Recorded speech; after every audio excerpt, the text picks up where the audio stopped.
এতদিন যে আপনারা বলেছেন আগামীতে ক্ষমতায় কে যাবে, এ শাসনালে বসে কিন্তু এই গল্প হয়। তখন বলতেছে বিএনপি, তখন একজন বলতেছে ফখরুল ইসলাম আলমগীর যে পাগলামি শুরু করছে, যারে তারে মারতেছে, তোর এখন ঠিক কিনা? এটা কি আগেকার দিন আছে ভাই? সব কিছু ক্যামেরা বন্দি হয়ে মানুষের সামনে তুলে ধরে, তোর এখন ঠিক কিনা? বর্তমানে শহীদ জিয়ার বিএনপি, খালেদা জিয়ার বিএনপি আর নাই। বিএনপির সামনে বালু ট্রাক দিয়া ওই বিএনপি মরে গেছে। এখন যারা বিএনপি করতেছে অধিকাংশের মধ্যে নাস্তিকতার ভাব আছে। তা আমরা এরকম বলি যে আগামীতে ক্ষমতায় কে যাবে, আমরা বলবো ক্ষমতায় কেউ যাবে না, আল্লাহ যাকে নিয়ে যাবে সেই যাবে। যখন কথা ঠিক কিনা? কারণ ক্ষমতার মালিককে আরো জোরে। আপনি জানেন আগামীতে যদি কোরআনের শাসন চালু হয়, যাকে ক্ষমতার চেয়ার দেওয়া হবে ক্ষমতার মালিককে, কোনো মানুষ কিন্তু ক্ষমতার মালিক না। আমরা দীর্ঘ 15 বছর শিরক করেছি আল্লাহর ক্ষমতার সাথে। আমরা বলেছি আওয়ামী লীগ ক্ষমতায় আছে, আওয়ামী লীগ ক্ষমতায়, আওয়ামী লীগ ক্ষমতায় আছে। তাহলে আওয়ামী লীগ ক্ষমতায় থাকলে পলালো কেন? আপনারা সকলে এক বাক্যে বলবেন মসজিদ কার ঘর? জোরে বলেন। কোরআন শরীফ কার? এখন বর্তমানে মানুষের আইন দিয়ে বাংলাদেশ চলে বলে মসজিদের জন্য ভিক্ষা করা লাগে।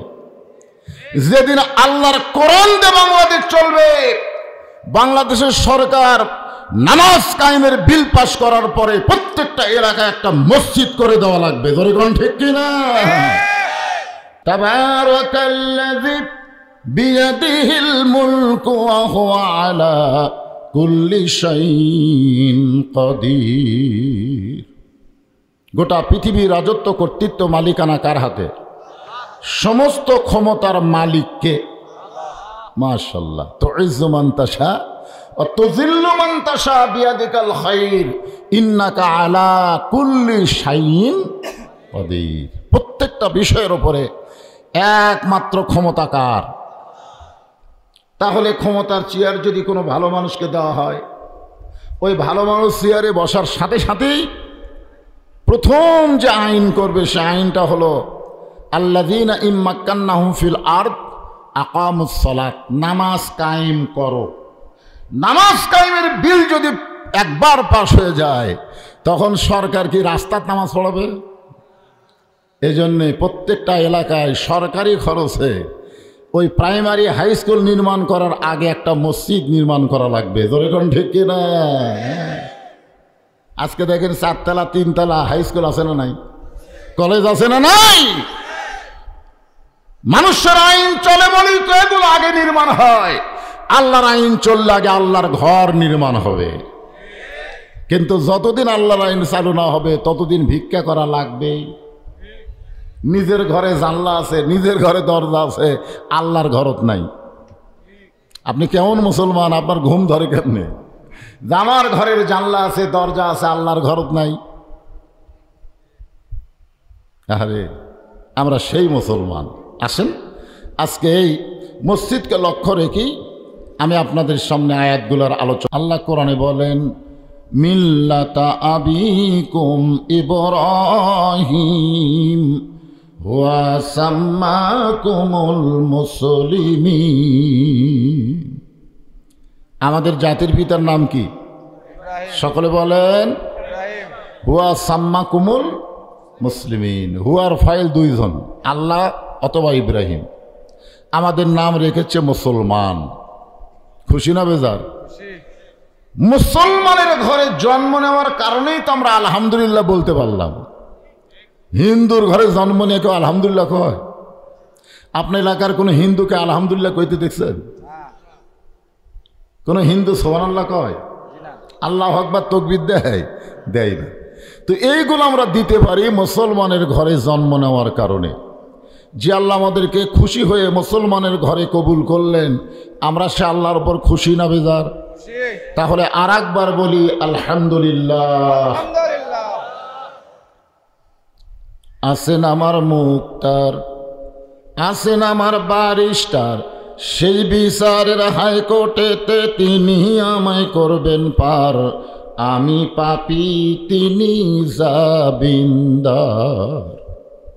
আমি কি আর তিনি? এ তিনি কে? আল্লাহ।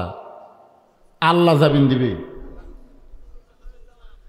আপনারা গান খেয়াল করেননি, আছেন আমার মুক্তার, আছেন আমার বারিস্টার, মানে আমাদের কিন্তু উকিল বারিস্টার আছে। আল্লাহ যখন হাকিম হয়ে আমাদেরকে আসামি বানায় বিচার শুরু করবেন, অন্য নবীর উম্মতের জন্য বলার কেউ থাকবে না। কারণ প্রত্যেকটা নবীরাই খালি ইয়া নফসি ইয়া নফসি ইয়া নফসি করবে, আমার কি হবে আমার কি হবে। আর ভাগ্যগুণে আমরা এমন একজন নবী পেয়েছি যে নিজের চিন্তা কোনো সময় করে না, সব সময় চিন্তা করে আমার উম্মতের কি হবে। ভাগ্যগুণে আমরা সেই নবীর উম্মত। খুশি না বেজার? তাহলে আর একবার বলি আলহামদুলিল্লাহ। আপনার যে পবিত্র কোরআন থেকে তাফসির শুনবেন, আলোচনা শুনবেন, একটা সূরার শেষের অংশ আপনাদের সামনে আমি তেলাওয়াত করেছি। ফালিয়াবুদু রাব্বা হাযাল বাইত আল্লাযী আত'আমাহুম মিন জু'ইন ওয়া আমানাহুম মিন খাউফ। এটা সূরা কুরাইশ, হ্যাঁ, শেষের দিকে 3টা আয়াত আপনাদের সামনে আলোচনা করা হবে।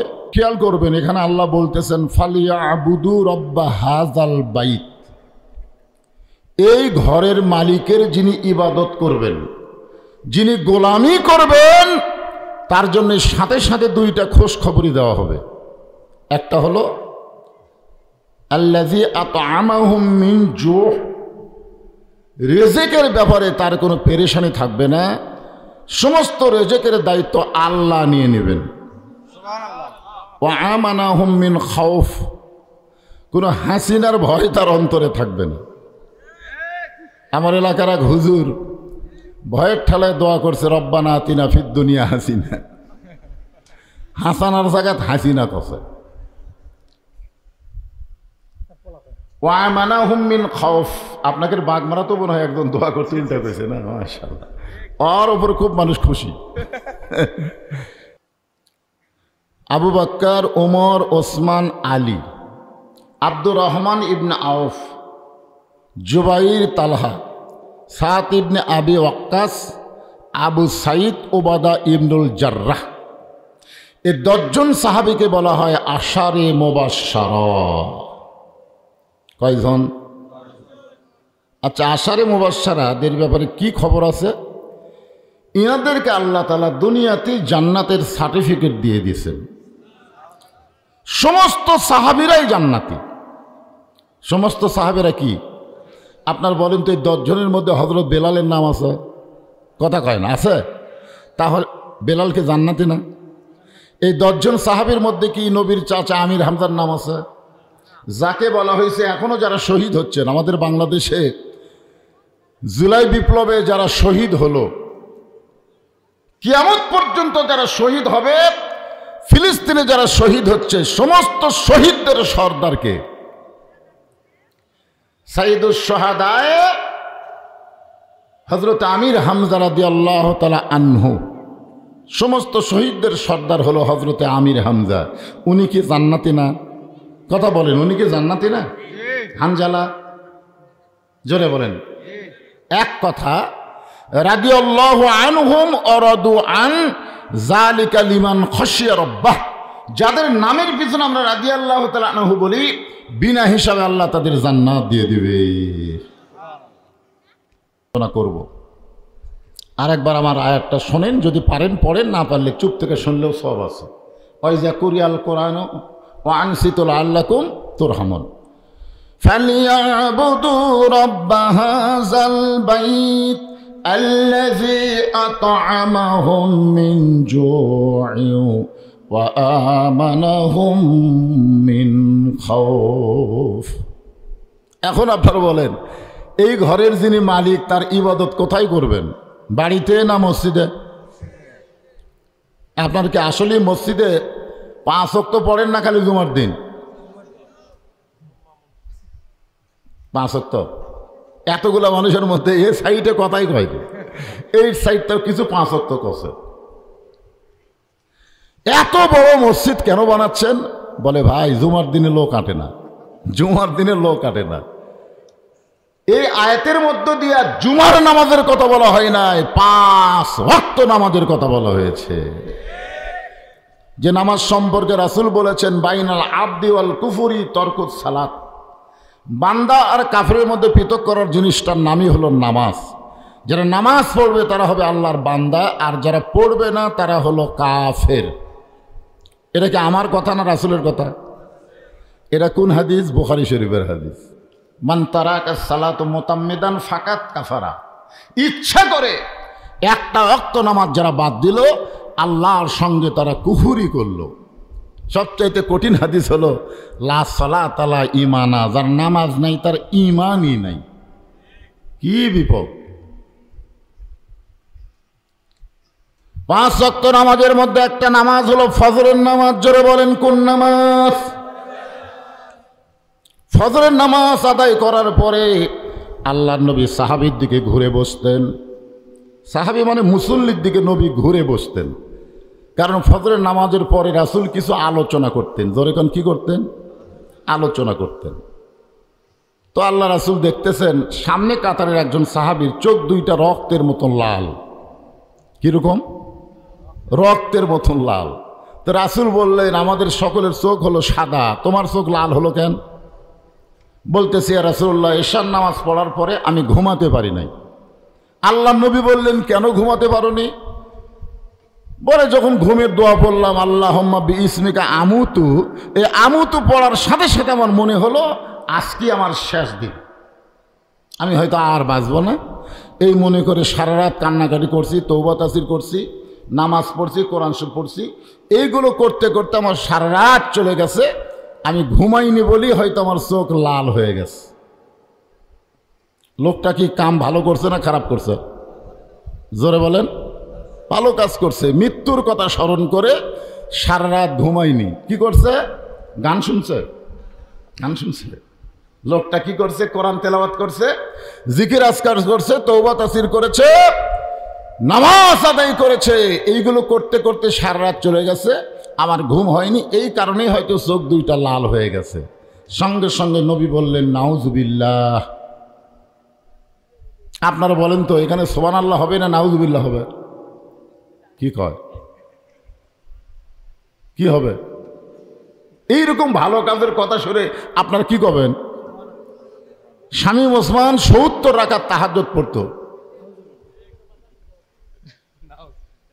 সাবেক প্রধানমন্ত্রী ঘুমোর থেকে উঠাই যায় নামাজ খুঁজতো। কথা ঠিক না? এইরকম ভালো কথা শুনে আপনারা কি করবেন? রে আল্লাহ নবী বললেন নাউজুবিল্লাহ। সমস্ত সাহাবীরা চমকে বলল ইয়া রাসূলুল্লাহ, যেই মানুষটা সারা রাত কান্নাকাটি করলো, তওবা তাসবিহ করলো, কোরআন তেলাওয়াত করলো, নামাজ পড়লো, ঘুম পারলো না, সেই মানুষের কথা শুনে আপনি নাউজুবিল্লাহ কেন বললেন? আল্লাহ নবী বললেন মা আতাকুমুর রাসূলু ফাখুযুহু ওয়া মা নাহাকুম আনহু ফান্তাহু। নবী যেটা করেছে সেটাই তোমাদের করা লাগবে, নবী যেটা করে নাই সেটা ইবাদত মনে করে করলেও পাপ হবে। আমি নবী এশার নামাজ পরে তোমাদেরকে ঘুমাতে কইছি। নবী বলেছেন এশার নামাজের পরে তোমরা ঘুমায়া যাও, কারণ রাতের একটা অংশ আছে অমিনাল লাইলি ফাতাহাজ্জাদ বিহি নাফিলাতাল লাক। রাতের এমন একটা অংশ আছে যে অংশ আল্লাহ তাআলা তাহাজ্জুদের নামাজ আমাদের জন্য নফল করে দিয়েছে। আমি বলেছি এশার পরে ঘুমায় যাও, আর তুমি কি করলা? সারা রাত কান্নাকাটি করলে। তোমার কি বউ নাই? তো সাহাবী বলতে যে হুজুর আমার তো বউ আছে। তো তুমি যখন কান্নাকাটি করলা, নামাজ পড়লা, কোরআন তেলাওয়াত করলা, তখন তোমার বউ কি করলো? তো বলে বউ এসে বলতেছে আসো একসঙ্গে ঘুমায়। কিসের ঘুম রে? যে কোনো সময় আমার মৃত্যু হবে, কিসের ঘুম? রাসূল বললেন আমি এশার নামাজ পড়ে গিয়া আমার আয়েশাকে বুকের মধ্যে নিয়ে ঘুমাই, আমার হাফসাকে বুকের মধ্যে নিয়ে ঘুমাই, সালমাকে বুকের মধ্যে নিয়ে ঘুমাই, আর তুমি তোমার বুক একলা রাখায় তুমি নামাজ পড়ছো, এই নতুন ইসলাম তুমি কোথায় পাছো? এই ইসলাম তো আমি নবীর ইসলাম না, ইসলাম হলো তোমার বানানো ইসলাম। কথা বলেন, কথা বলেন। আজকে আমাদের বাংলাদেশে এরকম বানানো ইসলাম আছে না নাই? আমার দয়াল বাবার দরবারেতে কেউ ফিরে না খালি হাতে।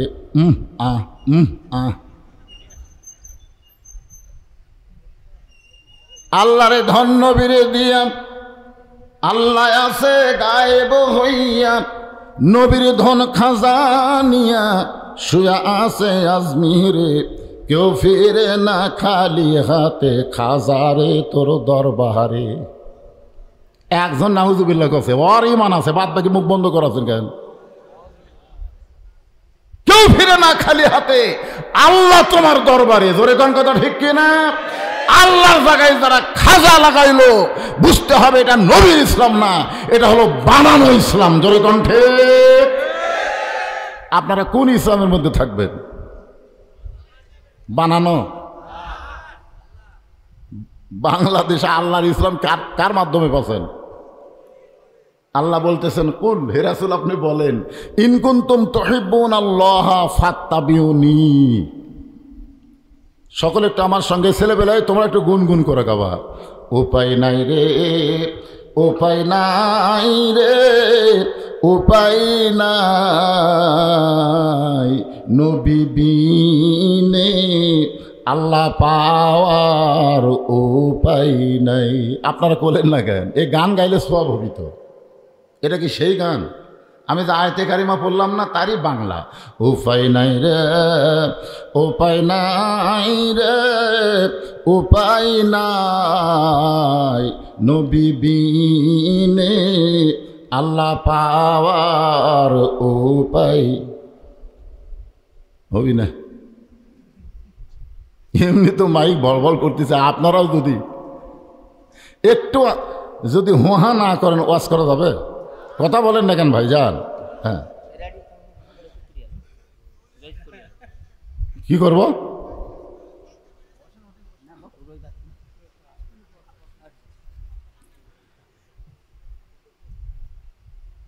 কি বিরক্ত?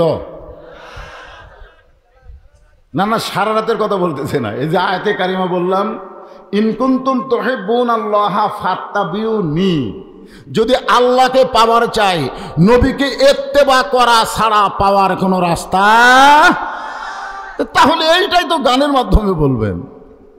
উপায় নাই রে, উপায় নাই রে, উপায় নাই, নবী বিনে আল্লাহ পাওয়ার উপায় নাই। আল্লাহ নবী ফজরের নামাজ পড়ে সাহাবীর দিকে মুখ ঘুরে যখন বসলেন, এমন সময় 3 নম্বর সাহাবী, জোরে বলেন কয় নম্বর? 3 নম্বরের নাম কি? হ্যাঁ, এটা মুখস্থ রাখা লাগবে। এই জন্যই আমি 10 জনের নাম বললাম, আবু বকর, ওমর, ওসমান। তাহলে 3 নম্বর তালিকায় কার নাম? আরো জোরে। ওসমান গনি সালাম দিয়ে বললেন, ইয়া রাসূলুল্লাহ, আপনার একজন মহব্বতের সাহাবী, নাম হলো তার তালহা। তালহার সংখ্যার দিক দেওয়া হলো 7 নম্বর। জোরে বলেন কয় নম্বর? যে 10 জনকে জান্নাতের সার্টিফিকেট দেওয়া হয়েছে, তার মধ্যে 3 নম্বর হলো ওসমান, আর 7 নম্বর হলো তালহা। ওসমান গনি বলতেছে, ইয়া রাসূলুল্লাহ, আপনার মহব্বতের সাহাবী তালহা ফজরের সালাম ফিরালেই বাড়ির দিকে দৌড় দেয়। আজকে কয়েকদিন হলো আমি দেখতেছি, আপনি যেই মাত্র সালাম ফিরেন সঙ্গে সঙ্গে বাড়ির দিকে দৌড় দেয়। আপনি যে ফজরের পরে এত সুন্দর আলোচনা করেন, সে আলোচনা শোনা বাদ দিয়ে বাড়ির দিকে দৌড় দেয়। আপনাদের কাছে আমি প্রশ্ন করি, মসজিদ ভালো না বাড়ি ভালো? এ কথা কন না কেন? তাহলে জুমার নামাজের দিন এত তাড়াতাড়ি মসজিদ থেকে বের হয়ে কোথায় যান আপনারা? যখন আপনি মসজিদে ঢুকলেন তখন একটা দোয়া পড়েননি, আল্লাহুম্মা ফতাহ লি আবওয়াবা রহমাতিক? আপনি কার মধ্যে ঢুকলেন? এই আপনি দরজা দিয়ে কার মধ্যে ঢুকলেন? যেই ঘরের মধ্যে অবারিত রহমত আল্লাহর বর্ষণ হয়, সেই ঘরের মধ্যে আপনি ঢোকার পরে বার হওয়ার সময় এত ছটফট করেন কেন? পুরানা স্যান্ডেল থুয়ে নতুন পাঁচ দিয়ে চলে গেছে, মানে পাও দেওয়ার সময়ও খেয়াল করেনি কাঠটা পাও দিচ্ছে। রাস্তার মধ্যে ধরা পড়লে বলছে ভাই বদল হচ্ছে, ভাই বদল হচ্ছে, ভাই এর বদলের একটা সিস্টেম নাই। তুই তো কোনোদিন নতুন থুইয়া পুরাতন পাওয়ার দিলি না, তার মানে বোঝা গেল ওই বদল করেনি, চুরি করিছে। তোর এখন কথা ঠিক কিনা? জুমার দিনে শেষে আসে আগে যারা মসজিদ থেকে বের হয়ে যায় এরা আর যাই হোক নামাজি না, এরা হলো চোরের দল। জোরে বলেন কার দল? জোরে কোন কার দল? আপনার বলেন তো জুমার দিনের ফরজ কি? ফরজ হলো ইযা নুদিয়া লিস-সালাতি মিন ইয়াউমিল জুমআ ফাসআউ ইলা যিকরিল্লাহ। জুমার আজান হওয়ার সঙ্গে সঙ্গে তড়িঘড়ি করে জোরে জোরে কার ঘরে যাওয়া লাগবে? আরো জোরে বলেন। আপনারা কখন আসেন? আপনারা যারা শেষে আসেন তারা যদি কিয়ামত পর্যন্ত হায়াত পান আর জুম্মার নামাজ পড়েন, একটা সওয়াব আপনারা পাবেন না। কারণ প্রত্যেক দিন আল্লাহর কোরআনের হুকুমকে আপনি অমান্য করতেছেন। জোরে কারণ কথা কন না কেন? কথা বলা লাগবে তো। প্রত্যেক জুমার দিন আপনি আল্লাহর ফরজ হুকুম অমান্য করলেন। আল্লাহ বলতেছেন আজান শোনার সাথে সাথে ফাসাও, মানে জোরে জোরে সৈন্যের মতন হেঁটে হেঁটে চলে আসো, আর তুমি লায়ের তেল দা ধীরে ধীরে। কি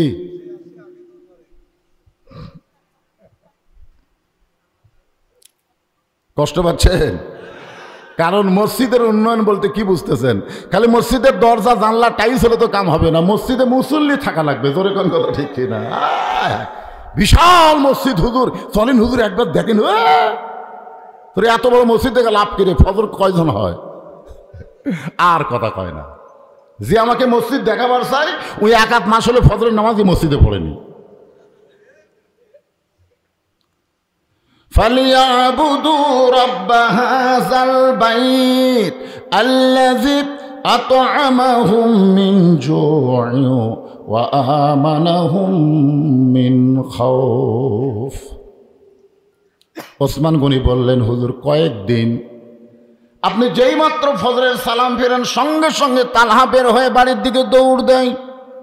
আমি প্রথম দিন দেখেছি কিছুই বলি নাই, আমি দ্বিতীয় দিন দেখেছি কিছুই বলি নাই, আজকে তৃতীয় দিন দেখে আপনার কাছে নালিশ জানাই। সঙ্গে সঙ্গে রাসূল বলেন ওসমান তুমি আমার তালহার ব্যাপারে অভিযোগ করলেই আমি তোমার অভিযোগকে গ্রহণ করতে পারি না, আগে তদন্ত করে দেখা লাগবে তোমার কথা ঠিক কিনা। আপনারা বলেন তো যিনি অভিযোগ করেছে তিনি কয় নম্বর? 3 নম্বর সাহাবী মিছা কথা কইছে। তারপরেও রাসূল বলতেছে তুমি অভিযোগ করলেই তোমার অভিযোগ গ্রহণ করা হবে না, আগে তদন্ত করে দেখা লাগবে তোমার অভিযোগ সঠিক কিনা। আজকে আমাদের বাংলাদেশে গত 15.5 বছর যাদের বিরুদ্ধে অভিযোগ করা হয়েছে ফাঁসির সরকার কোনো তদন্ত করা ছাড়াই তাদেরকে জেলখানায় ঢুকাইছে। জোরে কোন কথা বলেন? কোনো তদন্ত নাই। আমার বিরুদ্ধে অসংখ্য অভিযোগ, অসংখ্য অভিযোগ। 116 জনের তালিকা করা হয়েছে। 116 জন আলেমের তালিকার নাম শোনেননি আপনারা? তার মধ্যে 18 নম্বর আমার নাম, 18 নম্বরে আমি আছি। বুঝলেন? আমার এলাকার চোরেরা বলে হুজুর আমরাই শান্তিতে আছি, আপনার এত কষ্ট। হুজুর আপনার এত কষ্ট। চোরেরা বলতেছে আমাদের বাড়ি বাদ দিয়ে পুলিশ আপনার বাড়ির ঘরে, ব্যাপার কি? একটা চোরে আমাকে সান্ত্বনা দেয় হুজুর এই বিপদ বেশি দিন থাকবি না হুজুর। চোর আমাকে সান্ত্বনা দিচ্ছে, পুলিশ হক খোঁজে না, হামাক খোঁজে। অভিযোগ কি? আমার বিরুদ্ধে অভিযোগ হলো আমি 2007 সালে ওয়াজ করেছি চোরও যা পুলিশও তাই, চোর চুরি করে পুলিশ চাঁদা খায়। শোনেননি আপনারা? আমার শোনেননি? আয় আয় পুলিশেরা খেপে আগুন হয়ে গেছে। কে রে? চোরও যা পুলিশও তাই। আপনারা বলেন তো 2024 সালে ছাত্র জনতাকে পুলিশেরা গুলি করে হত্যা করেছে, 7 সালের ওয়াজ ঠিক না ভুল? ধরে বলেন ঠিক না ভুল? এ হাউন আঙ্কেল, হাউন আঙ্কেল এক পিস কি বেটি সাওয়াল কইছে হাউন আঙ্কেল, সেই শালা হাউন আঙ্কেল এই কত টাকা কামাই করছে আপনারা জানেন? আমি ওয়াজ করলাম 7 সালে, আর সেটা 24 সালে ধরা পড়লো। কিন্তু আমাকে আর আগেই ধরলো তদন্ত ছাড়া। ধরে কেন কি ছাড়া? আমি ওয়াজ করেছি 2008 সালে, শেখ হাসিনা ফকুন্নি, খালেদা জিয়া ফকুন্নি। শোনেননি ওয়াজের মধ্যে? শোনেননি? শেখ হাসিনা আমি কিন্তু কইনি, আপনারাই খুঁজছেন, ওই ওয়াজের মধ্যেও আছে, অথচ আমাকে ধরে নিয়ে গেল। আমি ওয়াজ করছিলাম 2 নেতা কোলাকুলি করবার যায়, 2 নেতার পেট এত বড়, পেটে পেট লাগে, বুকের সঙ্গে বুক লাগে না, মনে হয় নেতার পেটে 10 মাসের বাচ্চা আছে। এ ওয়াজ কে করছে? আমি করছি ভাই। এইগুলো তদন্ত না করে আমার গ্রেফতার। আল্লাহ রাসূল তো বলতে পারতেন, ওসমান তুমি 3 নম্বর মানুষ, তুমি আমার ডবল জামাই, তোমার অভিযোগ সত্য। কিন্তু আল্লাহ রাসূল বলেন, ওসমান তুমি অভিযোগ করলেই হবে না, আগে তদন্ত করে দেখতে হবে তোমার অভিযোগ সঠিক কিনা। এখন আপনারা বলেন ইসলামে তদন্ত আছে না নাই? জোরে কোন আছে না নাই? কারা মুসলমান কারা বেঈমান আজান দিলেই বোঝা যায়, আজান দিলেই বোঝা যায়। ইসলামের তদন্ত হলো আজান দেওয়ার পরে যেই পুরুষ মসজিদে যায় না, তোমরা যতই তাকে মুসলমান বলো, আল্লাহর ইসলাম তাদেরকে মুসলমান কয় না। ধরে কোন ঠিক কিনা? এই ছেলেরা, এই আমি শুনলাম এলাকার মধ্যে নাকি মদের আসক্ত কিছু যুবক আছে, মদের আসক্ত, গাঁজা খায়, হিরোইন খায়, ফেন্সিডিল খায়। আজকে দেরি করো, আয় আয় রে। আল্লাহ রাসূল সঙ্গে সঙ্গে মসজিদ থেকে বাইরে আসলেন তদন্ত করার জন্য। জোরে কান কি করার জন্য? ওসমান গনি যে অভিযোগ করেছে, অভিযোগ সত্য কিনা এটা তদন্ত করার জন্য রাসূল মসজিদের বাইরে আসলেন। নবী তাকায় দেখে প্রত্যেকটা সাহাবী মসজিদের মধ্যে দাঁড়িয়ে আছে, প্রত্যেকটা সাহাবী দাঁড়িয়ে আছে। আল্লাহর নবী বললেন, সাহাবীরা আমি ওসমান গনির অভিযোগ অনুযায়ী তালহাকে তদন্ত করতে চাই, তোমরা কি আমার সঙ্গে যাবে? সাহাবীরা বললেন, হুজুর আপনি যদি হুকুম দেন আমাদের কোনো আপত্তি। রাসূল বুঝাইলেন, একজনের তদন্ত চলবে না, তদন্ত হবে সর্বদলীয়। জোরে বলেন কথা ঠিক কি না? এক দলীয় তদন্ত করলে হবে না, তদন্ত খাবে না, তদন্ত হবে সর্বদলীয়। আপনারা বলেন যাদেরকে রাজাকার বানায়া ফাঁসির মঞ্চে নিয়ে গেছে তারা কি আসলেই রাজাকার?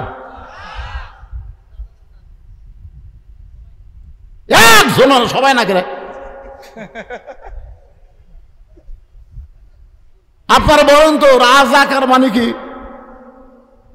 যদি মুক্তিযোদ্ধারা ঠকে যেত, যারা মুক্তিযুদ্ধ করেছে এরা যদি ঠকে যেত, যদি 5ই আগস্ট আমাদের ছাত্র জনতা ঠকে যেত, তাহলে এর কি অবস্থা কি হতো?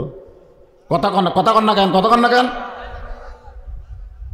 হাসিনা পলাইছে দেখে এরা বীর হয়ে গেছে, না পলায় যদি আর্মিরা এদের বুকে গুলি চালাইতো, হাসিনা ঠিকই থাকতো, বাদ বাকি সবগুলা সমন্বয়ক ব্যান্ডে জেলের মধ্যে তুলতো। ধরে কোন কথা ঠিক কিনা? এখন বলেন সমন্বয় করা কি খারাপ? কিন্তু পরাজিত হলে খারাপ।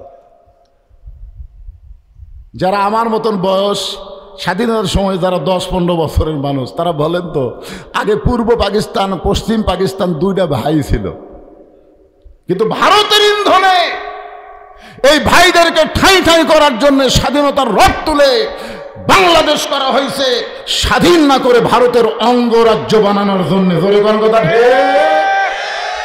কি বুঝতেছেন? হাসিনা কার দালাল? আল্লাহর ওলি যে কইছে বাংলার মুসলমান যখন ঝাঁকুনি দিবে তখন দিল্লির মামু বাড়ি গিয়া পড়বে। কয়নি? যখন কয়নি কি কুটি পড়ছে? তার মানে বোঝা গেল আমরা হলাম পাকিস্তানের দালাল, মুসলমানের দালাল, এই শালার হলো হিন্দুর দালাল। জোরে কোন কথা বলে, শালার হলো হিন্দু দালাল। আজকে বলার সময় এসেছে, তদন্ত ছাড়াই তোমরা রাজাকার বানাবা, আর আমরা তোমাকে কি বানাবো? তদন্ত করে আল্লাহর কোরআন দেয়া জানার দরকার আছে না? না, আয়াতটা খেয়াল রাখবেন, ফালিয়াবুদু রব্ব হাযাল বাইত আল্লাযী আত'আমাহুম মিন জু'ইন ওয়া আমানাহুম মিন খাউফ। দুই একজন কোন, বাদ বাকি কোন না।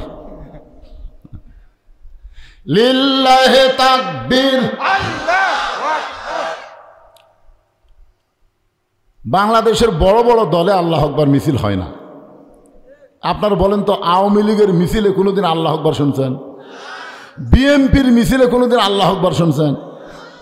অথচ যখন জন্ম লিছে, জানোয়ার যখন জন্মিছে, ওর ডান কান্দে আজান, বাম কান্দে আকামত দেওয়া হয়েছে। জোরে কোন কথা ঠিক কি না? আর আল্লাহ আকবার স্লোগান দিলে এরা বলে এটা তো আমাকে স্লোগান লয়। তুমি জন্মানোর সময় তোমার ডান কান্দে আজান, বাম কান্দে আকামত দেওয়া হলো, মরার সাথে সাথে তোমার লাশ সামনে থেকে আল্লাহ আকবার করে জানাজা হবে। জোরে কোন কথা ঠিক কি না? আর তুমি বলো আল্লাহ আকবার আমার লয়, তা কার? এটা কোন দলের? মুসলমান যারা সবাইকেই বলতে হবে আল্লাহু আকবার। হ্যাঁ, যখনই কোরআন তেলাওয়াত হবে ইমানের জজবা আল্লাহ বাড়া দিবে, সাথে সাথে বলবেন আল্লাহু আকবার। নবী আমার সামনে সামনে, সমস্ত সাহাবারা পিছনে পিছনে রওনা নিলেন। নবী যখন রাস্তা চলবে তখন নবীর সামনে যাওয়া যাবে, এ কথা কে বলেছেন? আরো ধরে কন। নবী যখন কথা বলবে নবীর মুখের উপর কথাও বলা যাবে, আরো ধরে কন। আলেমরা যখন কথা বলবে, আল ওলামা ওয়ারাসাতুল আম্বিয়া, আলেমরা যখন কথা বলবে আলেমদের মুখের উপরে কথা বলা যাবে, আরো ধরে বলেন যাবে। গত 15.5 বছর আলেমরা কথা বলে আর জালেমরা মাইক কাড়ে নেই। জোরে কোন কথা ঠিক কি না? এখনো দুই একটা মাহফিলে হচ্ছে। কয়েকদিন আগে আমির হামজার মাহফিলে গ্যাঞ্জাম বাজাচ্ছে বিএনপির সাবেক এমপি। তোর এখন কথা ঠিক কিনা? এর আগে সাদেকুর রহমান আজাহারির মাহফিলে গ্যাঞ্জাম বাজাচ্ছে বিএনপির সাবেক উপজেলা চেয়ারম্যান। এই বিএনপিকে এরা মোশান বাড়তিছে ভাই, এরা ক্ষমতা পাওয়ার আগে কি হনুরে। আরে পাগলা, তোমরাও তো আমরাও চাই। তোর এখন কথা ঠিক কিনা ভাই? খেলা পড়লে জামাত বিএনপি এক হয় কি হয় না? তাহলে আমি সমস্ত বিএনপি ভাইদের বলবো, আমরা তো দুই ভাই রে পাগলা। প্রথম যিনি বিসমিল্লাহ শুরু করেছে তার নাম হলো শহীদ প্রেসিডেন্ট জিয়াউর রহমান। বলেন ঠিক কিনা? তাহলে মাইক কাড়াইলাও কেন? একটু মনোযোগ দিয়ে শুনবেন। আলেম যখন রাস্তা চলবে, আপনি যদি মনে করেন নবীর ওয়ারি, সেই মনে করে সালাম দেয়া, তার পিছনে যদি 2টা কদম মহব্বতে হাঁটতে পারেন, আল্লাহ তাআলা খুশি হয়ে আপনাকে জান্নাত দিয়া দিবে। আলেমদের সম্মান আছে না নাই? খালি মসজিদের মধ্যে না, সব জায়গায়। মসজিদের মধ্যে দেখবেন এমপি আছে, উপজেলা চেয়ারম্যান আছে, এসপি আছে, ডিসি আছে, একজনও সামনে যায় না। বলে হুজুর আপনি সামনে যান। ওরে বাবা, মসজিদের মধ্যে তোরা সামনে গেলে কি হয়? ছাত্র দেখি হুজুর আমরা পড়বার পারি, হুজুর পড়াবার পারি না। যারা পড়াবার পারে না তারা হলো ছাত্র, আর যিনি পড়াই তিনি হলেন ওস্তাদ। জোরে কোন কথা ঠিক কিনা? কার দাম বেশি, ছাত্র না ওস্তাদের? তুমি ডিসি হও, এসপি হও, এমপি হও, তুমি ডাক্তার হও, লাইনে কাতার সোজা করো। আর হুজুর হুজুর আপনি সামনে যান হুজুর। আপনার বলেন তো, কোনো এসপি যদি মনে করে হুজুর রুকু করার আগে আমি রুকু করবো, নামাজ হবে? হবে? যত এসপি হোক আল্লাহ কয় নট গিল্টি, চলবি না। হুজুরের পরে পরে যা, আগে যাওয়া চলবে না। একটু মনোযোগ দেন, পরে পরে যা, আগে যাওয়া চলবে।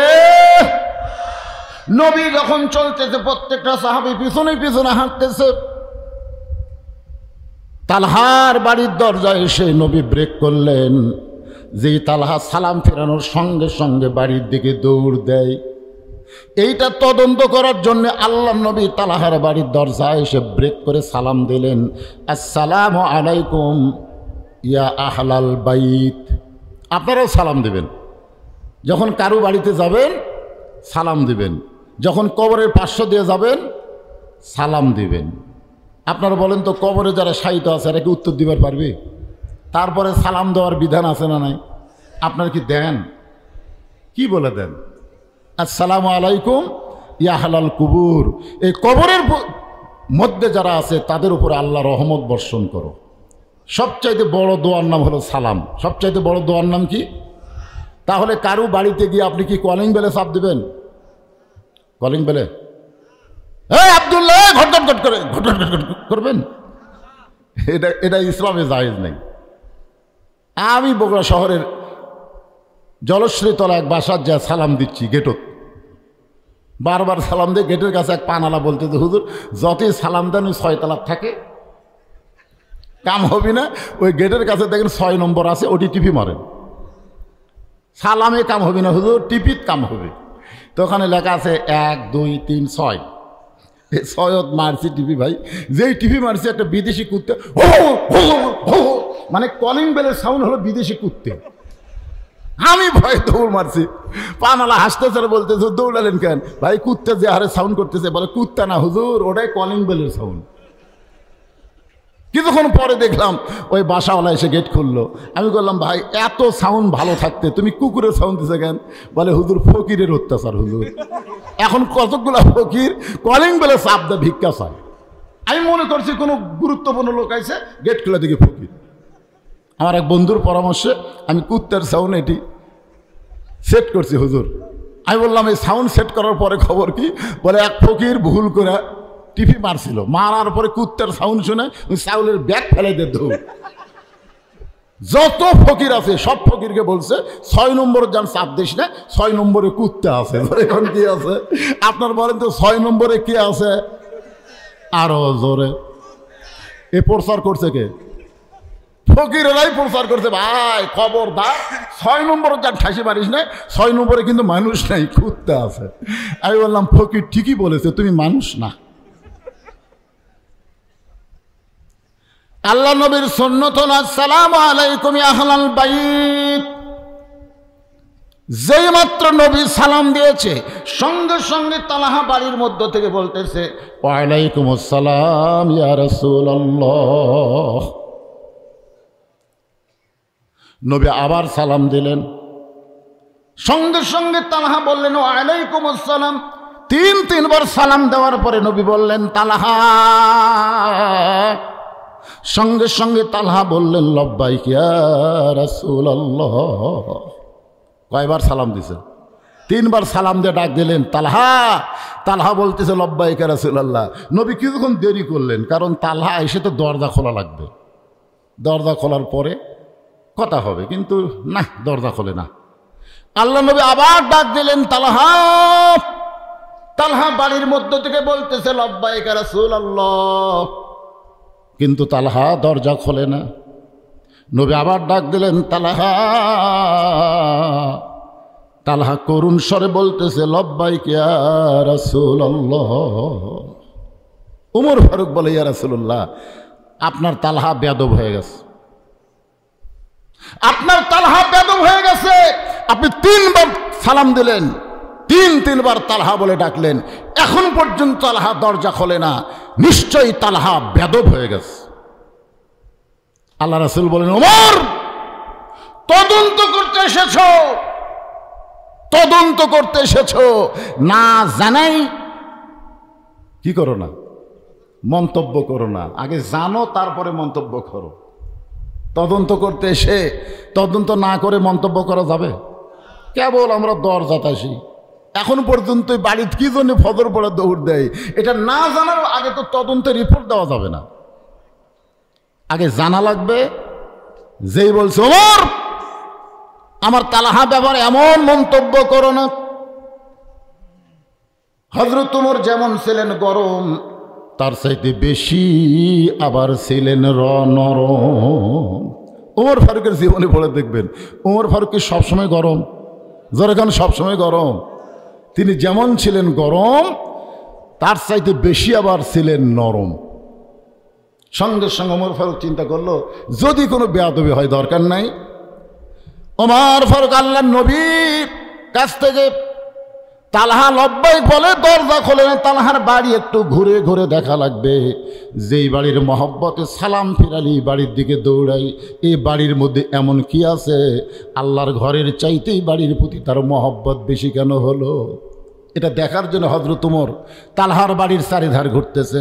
হঠাৎ হযরত ওমর দেখতে পাই তালহার বাড়ির প্রাচীরের ফাটল দিয়া বাড়ির ভিতরে একটা খুঁটির সঙ্গে তালহা তার মাসুম বাচ্চাকে রশি দিয়ে বেঁধে রাখছে, আর বাচ্চাটা খালি বাবা বাবা বাবা বলে কাঁদতেছে। ওমর ফারুক আশ্চর্য হয়ে গেল। আল্লাহ রাসূল বলেছেন, বড়দেরকে সম্মান করো, ছোটদেরকে স্নেহ করো। আর তালহা তার কচি মাসুম বাচ্চাকে গরু ছাগলের মতন রশি দিয়ে বেঁধে রাখছে, আর ছেলেটা খালি বাবা বাবা বলে কাঁদতেছে। এই দৃশ্য দেখার পরে উমরের অবস্থা আরো খারাপ হয়ে গেল। কিছুক্ষণ পরে তালহা আল্লাহর নবীর জন্য বাড়ির দরজা খুললেন। নবী বললেন, তালহা তোমার বিরুদ্ধে 1 নম্বর অভিযোগ হলো ওসমান গনি পর পর 3 দিন দেখেছে তুমি ফজরের সালাম ফিরায় বাড়ির দিকে দৌড় দাও। কয় নম্বর? 1 নম্বর অভিযোগ কে করেছে?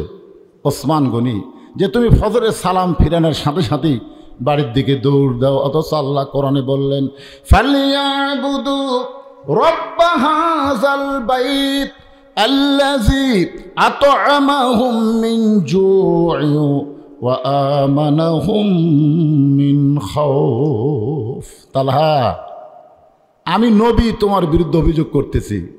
1 বার না, 2 বার না, 3 বার তোমাকে তালহা তালহা বলে ডাকলাম। তুমি প্রত্যেকবারই লব্বাইক লব্বাইক বললে, কিন্তু দরজা খুলতে এত দেরি কেন করলে? আপনার বলেন তো অভিযোগ কয়টা হলো? 1 নম্বর অভিযোগ কে করছে? ওসমান গনি, সালাম ফিরাই বাড়ির দিকে কেন দৌড় দাও। 2 নম্বর অভিযোগ আল্লাহর নবী করে বলতেছেন, দরজা খুলতে এত দেরি কেন করলে? এমন সময় হযরত ওমর ফারুক এসে বলে, রাসূলুল্লাহ, ওই তালহার বিরুদ্ধে আমার একটা অভিযোগ হলো, তালহা তার কচি মাসুম বাচ্চাকে বাড়ির ভিতরে একটা খুঁটির সঙ্গে রশি দিয়া বেঁধে রেখেছে। আপনার বলেন তো অভিযোগ বাড়তেছে না কমতেছে? কয়টা হলো? সঙ্গে সঙ্গে আমার দাঁড়ানো নবী বসে পড়লেন। আল্লাহ রাসূল বসে পড়ে বললেন, তালহা, এসেছিলাম একটা অভিযোগের ভিত্তিতে তদন্ত করতে এসেছিলাম, কিন্তু তদন্ত করতে এসে তোমার বিরুদ্ধে 3টা অভিযোগ জমা হলো। জোরে কোন কথা ঠিক কিনা? আপনার বলেন তো অভিযোগ ছিল কয়টা? আসার পরে আরো বাড়লো কয়টা? মারাত্মক মারাত্মক অভিযোগ হলো, তুমি তোমার কচি মাসুম বাচ্চাকে খুঁটির সঙ্গে বেঁধে রাখছো। আমি রাসূল বলেছি ছোটদেরকে তোমরা স্নেহ করবা। কেমন স্নেহ? আল্লাহ রাসূল জোহরের নামাজের ফরজ কয় রাকাত? জোরে বলেন।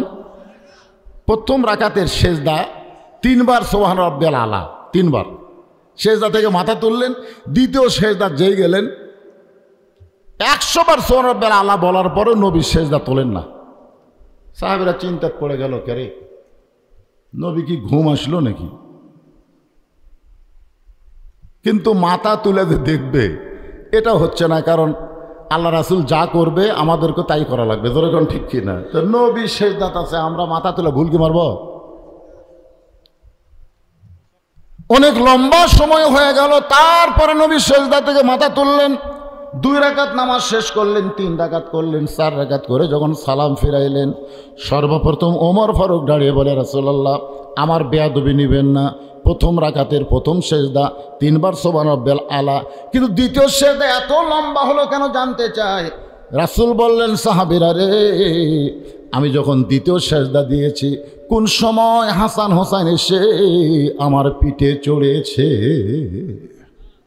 ওরা 2 ভাই খালি সুযোগতি আসছিল যে না খালি হাসান হোসেনের কাছে সেজদা, না খালি উপর হলেই কাম। ওরা দুই ভাই লাফ দিয়ে নানার পিঠে চড়ে বলতে, চল ঘোড়া চল।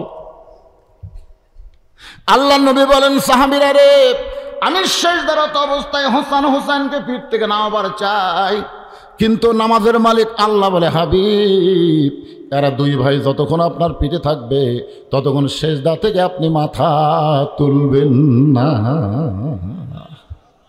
কারণ আপনি বলেছেন ছোটদেরকে স্নেহ করা লাগবে। ওরা আপনার ভালোবাসা পাওয়ার জন্য আপনাকে ঘোড়া বানাইছে, আমি আল্লাহরও বড় ভালো লাগতেছে। জোরে কান সুবহানাল্লাহ। আপনারা ছোট ছোট বাচ্চাদেরকে মসজিদে তো আসতে দেন না, দেন? যদি একটু ডিস্টার্ব করে, শয়তানের একটা শয়তান। আজকে যারা মসজিদে দুষ্টামি করতেছে, আগামী দিন হবে তারা সামনে কাতারের মুসল্লি। জোরে কান ঠিক কিনা? আরে আপনি তো ওই বয়সে মসজিদে আসেন নাই, এরা আসতেছে, এদেরকে তাড়ানো যাবে না বাজান। আমরা মক্কা মদিনায় গিয়ে দেখছি অনেক বাচ্চারা মসজিদের মধ্যে বল খেলে। মসজিদের মধ্যে কি খেলে? বল খেলতেছে। মসজিদের এক সাইডে ফাঁকা, বল খেলতেছে। আমাদের এলাকার মৌলবি হলে থাপড়ালো হনি, ফতুয়া দিল, অথচ ওখানে কেউ ফতুয়া দেয় না। ওই বাচ্চাদের খেলা দেখে তারা আরো উৎসাহ দেয়। সুবহানাল্লাহ বলেন। কারণ ছোটদেরকে স্নেহ করা লাগবে, বড়দেরকে সম্মান করা লাগবে। একটু মনোযোগ দিয়ে শোনেন। আল্লাহ নবী মাটিতে বসে বললেন, তালহা, সর্বসাকুল্যে তোমার বিরুদ্ধে 3টা অভিযোগ জমা পড়েছে। 1 নম্বর অভিযোগ হলো আমি ফজরের সালাম ফেরালেই তুমি বাড়ির দিকে দৌড় দাও। 2 নম্বর অভিযোগ হলো আমি নবী 3বার তোমাকে ডাকলাম, দরজা খুলতে এত দেরি কেন করলে? ওমর ফারুক বলে, তোমার কচি মাসুম বাচ্চাকে তুমি রশি দিয়া খুঁটির সঙ্গে বেঁধে রাখছো। তালহা বলতেছে, ইয়া রাসূলুল্লাহ, এই অভিযোগগুলো যদি আপনি আমার কাছ থেকে শুনতে চান তাহলে আমি বলতে পারি। রাসূল বলেন, অবশ্যই বলতে হবে। তালহা বলতেছে, হুজুর, এই জামার পরনে একটা কাপড় দেখতেছেন, এই জামার পরনে একটা কাপড় দেখতেছেন, এই একটা কাপড় ছাড়া আমার বাড়িতে আল্লাহ রাসূলের সামনে দাঁড়ানোর মতন কোনো কাপড় নাই। এই যে কাপড় পরে আমি দরজা খুলেছি, এই একটা কাপড় ছাড়া আল্লাহ রাসূলের সামনে দাঁড়ানোর মতন আমার আর নাই। আপনার বলেন তো, আল্লাহ রাসূলের সামনে দাঁড়ানোর পোশাক কেমন? আপনারা যে মসজিদে যান না, কোন পোশাক পরে? ভালো পোশাক পরেন? এমন লুঙ্গি পরছে, ঠিক না বরাবর শার্ট, রুকুর থেকে সেজদাত গেছে, দ্বিতীয় কাতারের মুসল্লির কেবলাই পরিবর্তন হচ্ছে। কারণ সেজদাত যেই গেছে, আর পিছনে যন্ত্রটা পিছন থেকে সে টোপলার মতন দেখে। এমন পোশাক পরবেন, আপনার যদি লুঙ্গির উপর একটা পাঞ্জাবি থাকতো, ওই পাঞ্জাবির অংশ আপনার পিছনটা ঢেকে দিত। জোরে কোন কথা, ঠিক কথা বলেন না কেন? হ্যাঁ, কি এমন এক গেঞ্জি গাওতে ফুল প্যান্ট, স্কিন প্যান্ট নাম দিছে। রুকুর থেকে সেজদাত গেছে, পিছনে টেবা হচ্ছে, টেবা। এই জন্যে কোরআনে বলা হয়েছে লেবাসুত তাকওয়া, যেই পোশাক পরলে তোমার ভিতরে তাকওয়া বৃদ্ধি পায়, এমন পোশাক ইসলাম বৈধ করেছে। জোরে কোন ঠিক কিনা মুসলমান? আপনি কি মনে করেন পুলিশের পোশাক দেখলে পুলিশ চেনা যায় না? আর্মির পোশাক দেখলে আর্মি চেনা যায় না? র্যাবের পোশাক দেখলে র্যাব চেনা যায় না? তা আপনি কি মনে করছেন মুসলমান চেনার একটা পোশাক আছে না নাই? কোথায়?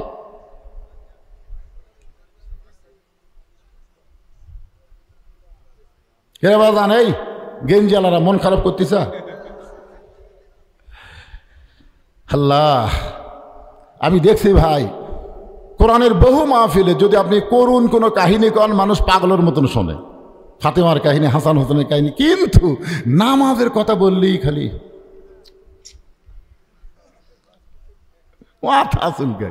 এখানে অনেক আল্লাহর বান্দা আছে যারা মাগরিব এশার নামাজ পড়েনি, ও আসন দিছে নাই? আপনি এটা কেমনে চিন্তা করেন যে নামাজ না পড়ে ওয়াজ শোনে? এটা কেমনে চিন্তা করেন? আপনি কি বলতে পারেন যে ফজরের নামাজ পর্যন্ত আপনি আজানের সাথে কন্টাক্ট আছে? আছে নাকি যে ফজর পর্যন্ত আমি বাঁচবই? তাহলে আপনি নামাজ বাদ দেওয়া শুনতেছেন, ফজর আগে যদি আপনি মরে যান। এই নামাজের কথা বললেই গাও চুলকায়, মাথা চুলকায়। কি মন খারাপ করতেছেন? মসজিদের উন্নয়ন করবে মাহফিল, একটু মনোযোগ দিয়ে শোনা লাগবে। তালহা বলতেছে, রাসূলুল্লাহ, এই একটি মাত্র কাপড় ছাড়া আমার বাড়িতে আর কোনো কাপড় নাই যে কাপড় পরে আল্লাহ নবীর সামনে দাঁড়ানো যায়। হুজুর, আমি একটা মাটির গর্ত করেছি, আমি একটা মাটির গর্ত করে যেমন তেমন কাপড় আমার বউকে ওই গর্তের মধ্যে নামায় দিয়া আমি আপনার পিছনে ফজরে নামাজ পড়তে যাই। কারণ আপনি বলেছেন আজান শোনার পরে কোনো পুরুষ মানুষ যদি বাড়িতে নামাজ পড়ে, মেয়ে মানুষের ব্যাপারে এত তাগিদ দেওয়া হয়নি, পুরুষ মানুষ, জোরে কোন কি মানুষ? আজান শোনার পরে কোন পুরুষ মানুষ যদি বাড়িতে নামাজ পড়ে, এটা কোন নামাজ? নফল সুন্নত না, এটা হলো 17 রাকাত। জোরে বলেন কয় রাকাত? একেবারে 17 বোঝেন না? ফজরের 2 রাকাত। জোরে কোন ফজরের কয় রাকাত? জোহরের কয় রাকাত? আসরের কয় রাকাত? মাগরিবের কয় রাকাত? দেখেন যারা বলতেছে না আর নামাজই পড়ে না, রাকাত কেমনি কবি? পিসা বাসা মুরিদকে কয়, তোর বাড়িতে আমি খাবো না, তুই নামাজ পড়িস? হুজুর পড়ি, হুজুর সব সময় পড়ি। পীর চমকে উঠছে, কে রে সব সময় নামাজ পড়ে? তার মানে নামাজের তো নির্দিষ্ট সময় আছে, তোর কেন আছে না নাই? আর পীরের সামনে মুরিদ ভয়ের ঠেলায় কথা সব সময় পড়ি। এই ফজর নামাজ পড়ছিস? কই পড়ছি হুজুর। এই কয় রাকাত পড়ছিস? কই 6 রাকাত। সুন্নত 2, ফরজ 2, ফজর হলো 4, ই 6। এই ঠিক করে কয় রাকাত? 8 রাকাত হুজুর। হুজুর 8 রাকাত। রে সত্যি করে বলতো কয় রাকাত? হুজুর আমার ভুল হয়ে গেছে, 10 রাকাত। হুজুর যত দাম কি দেয় উনি তত রাকাত বাড়ায়। আর বউ জানলার উপর থেকে এইভাবে, মরদ নামাজ তো পড়বে না, আজকে হুজুরের কাছে ধরা খাচ্ছে। এই তখন কয় 10 রাকাত করছি, তাই হুজুর যে গরম, 4 রাকাত কয় পিটুন খামো। কি আপনারা রাকাত কোনটা কোন ফরজ কয় রাকাতের আপনারা জানেন না? জানেন? তাহলে ধারাপাতের মতো আমার সঙ্গে একটু বলেন, আল্লাহ খুশি হবে। ফজরের ফরজ হলো 2 রাকাত। জোরে বলেন কয় রাকাত? জোহরের ফরজ কয় রাকাত? আসরের ফরজ কয় রাকাত? মাগরিবের ফরজ কয় রাকাত? এশার ফরজ কয় রাকাত? মাশাআল্লাহ, এটা হলো আল্লাহর সাথে যোগাযোগ করার নম্বর। 2 4 4 3 4। আল্লাহর সাথে বান্দার কোড নম্বর হলো 2 4 4 3 4। একটু মনোযোগ দিয়ে শুনবেন। হুজুর, আপনি বলেছেন যখন মসজিদে মুয়াজ্জিন আজান দেয়, ওই আজান শোনার পরে কোনো পুরুষ মানুষের নামাজ বাড়িতে হয় না। যদি কোনো পুরুষ মানুষ ইচ্ছা করে ফরজ নামাজ বাড়িতে পড়ে, রাসূল বলেছেন আমার এত রাগ হয় আমি যেন আগুন দিয়ে বাড়ি পুড়ায় দেই। কিন্তু বাড়ি পোড়ানোর হুকুম দেওয়া হলো না, এই কারণেই ওই বাড়িতে ছোট বাচ্চা আর নারী থাকে। এখন আপনার বলেন, ফরজ নামাজ বাড়িতে পড়লে আল্লাহ খুশি না বেজার? তা আপনারা বাড়িতে পড়েন না? কি পড়েন? আপনি বাড়ির সুন্নত পড়েন, নফল পড়েন, তাহাজ্জুদ পড়েন, কিন্তু ফরজ নামাজ আপনাকে মসজিদে জামাতের সাথে পড়া লাগবে। আপনার বলেন তো, জামাতে নামাজ পড়ার মধ্যে লাভ কি? খালি সোয়াবি আছে আর লাভ নাই। আমি নিজের চোখে দেখছি, ডান পাশে আওয়ামী লীগ, বাম পাশে বিএনপি, আমার দেখা কথা, আর মাঝখানে জামাত ইসলাম। আওয়ামী লীগ ক্ষমতার অহংকারে 4 আঙ্গুল সামনে গেছে, কাতার বাদ দেয় কয় আঙ্গুল সামনে গেছে, আর বিএনপি ভয়ের ঠেলায় 4 আঙ্গুল পিছনে আছে, আর জামাত আছে লেভেল বরাবর। জামাত ইসলাম চিন্তা করে উই গেল সামনে, উই পড়লো পিছনে, অথচ পায়ের গোড়ালির সঙ্গে গোড়ালি মিল করা লাগবে। ধরে কোন কথা ঠিক কি না? এ কথা কন না কেন? তখন জামাত ইসলাম আল্লাহর দিকে খেয়াল করে আওয়ামী লীগের মারছে টান। কাতার চিনিস না? কাতার চিনিস না? 4 আঙ্গুল সামনে গেলে কেন? আপনি বলেন তো, আওয়ামী লীগকে রাগ করবে? কথা কন, রাগ করবে? রাগ করবে না, কারণ আওয়ামী লীগ জানে এটা আমার দলের কোনো আইন চলবে না, আইন চলবে কার? বিএনপি পেছন দিক থেকে টানা কাতারবদ্ধ করে, কালোর কাছে ফর্সা, ফর্সার কাছে কালো, ধনীর কাছে গরিব। এইটাই হলো জামাতের শিক্ষা। এই জন্যে খালি নামাজের জামাত করলে হবে না, জামাতে ইসলাম করা লাগবে। জোরে কোন কথা ঠিক কিনা? আজকে দেখবেন ইসলাম কথা শুনলেই অনেকের দেখবেন তবলিগ জামাত, জামাতের জিকির, দোয়ার জামাত, কিন্তু যখনই বলবে জামাত ইসলাম তখনই মন খারাপ করে গো, এটা তো একটা দল রে। প্রত্যেকটা মুসলমানে কি ইসলামের দল করা লাগবে। জোরে কোন কথা ঠিক কিনা? জামাত মানে দল, ইসলাম মানে ইসলাম। আপনারা কি ইসলামের দল করবেন না, না শয়তানের দল করবেন? কার দল করবেন? ওয়াতাসিমু বিহাবলিল্লাহি জামিআ ওয়া লা তাফাররাকু।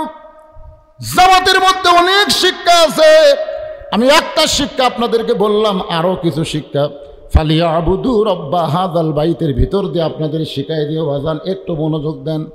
তালহা বলতেছে, রাসূলুল্লাহ, একটি কাপড় ছাড়া আমার বাড়িতে আর কোনো কাপড় নাই। আমি বাড়িতে একটা মাটির গর্ত করেছি, এই গর্তের ভিতরে আমার বউকে যেমন তেমন একটা কাপড় পরাইয়া আমি আপনার পিছনে নামাজ পড়ার জন্য এই কাপড় পরে যে জামাতে নামাজ পড়ি, যেই মাত্র আপনি সালাম ফিরেন আমি আপনার গুরুত্বপূর্ণ আলোচনা শুনতে চাই, কিন্তু আপনার আলোচনা শুনতে গেলে আমার বউটার নামাজ হবে না। এই জন্য হুজুর আপনি যেই মাত্র সালাম ফিরান আমি এক দৌড়ে বাড়িতে এসে আমার পরনে যে কাপড় দেখতেছেন এই কাপড়টা আমার বউকে খুলে দেই, আর বইয়ের পরনে যেই কাপড় ওই কাপড় পরে আমি গর্তের মধ্যে থাকি। ইয়া রাসূলুল্লাহ, আমার বউটাই কাপড় পরে যখন নামাজ পড়তেছিল এমন সময় আপনি আমার দরজায় এসে তালহা তালহা বলে ডাকতেছেন। হুজুর এমন একটা কাপড় আমার পরনে ছিল যে কাপড় পরে আপনার লব্বাইক উত্তর দেই, কিন্তু দরজা খুলতে আমি বড় শরম পাই। আমার বউটার ইবাদত যখন শেষ হয়ে গেল আমি হ্যাঁচকা টান দিয়া বউকে গর্তের মধ্যে নামায় যেমন তেমন কাপড় পরানোর পরে বইয়ের পরনের কাপড় আমি নিজে পরে আপনার জন্য দরজা খুলেছি, এই কারণেই আমার দেরি হয়ে গেছে। এক কথায় দুইটা অভিযোগ শেষ।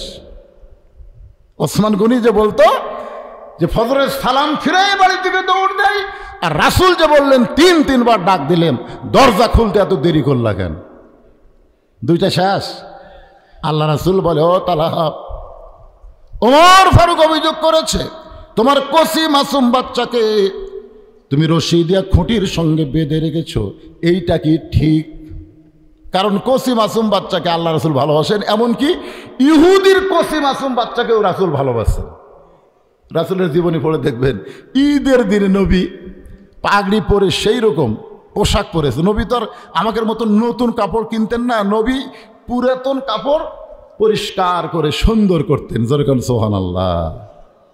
একেবারে ইমাম সাহেব হুজুর আমার মানে আমাদের নবী ঈদের নামাজ পড়াতে যাচ্ছেন, এক ইহুদি বিধবা এক ইহুদি মহিলা তার কচি বাচ্চাকে রাস্তা ফেলে দিয়ে গাছের ছায়া গিয়া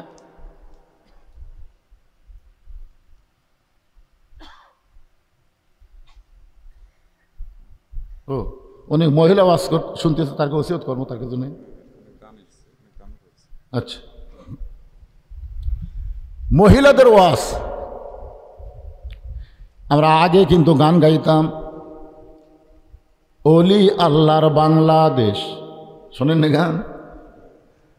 তিতুমিরের বাংলাদেশ, রহম করো আল্লাহ, রহম করো আল্লাহ। শেখ মুজিবর বাংলাদেশ, শহীদ জিয়ার বাংলাদেশ, রহম করো আল্লাহ, রহম করো আল্লাহ।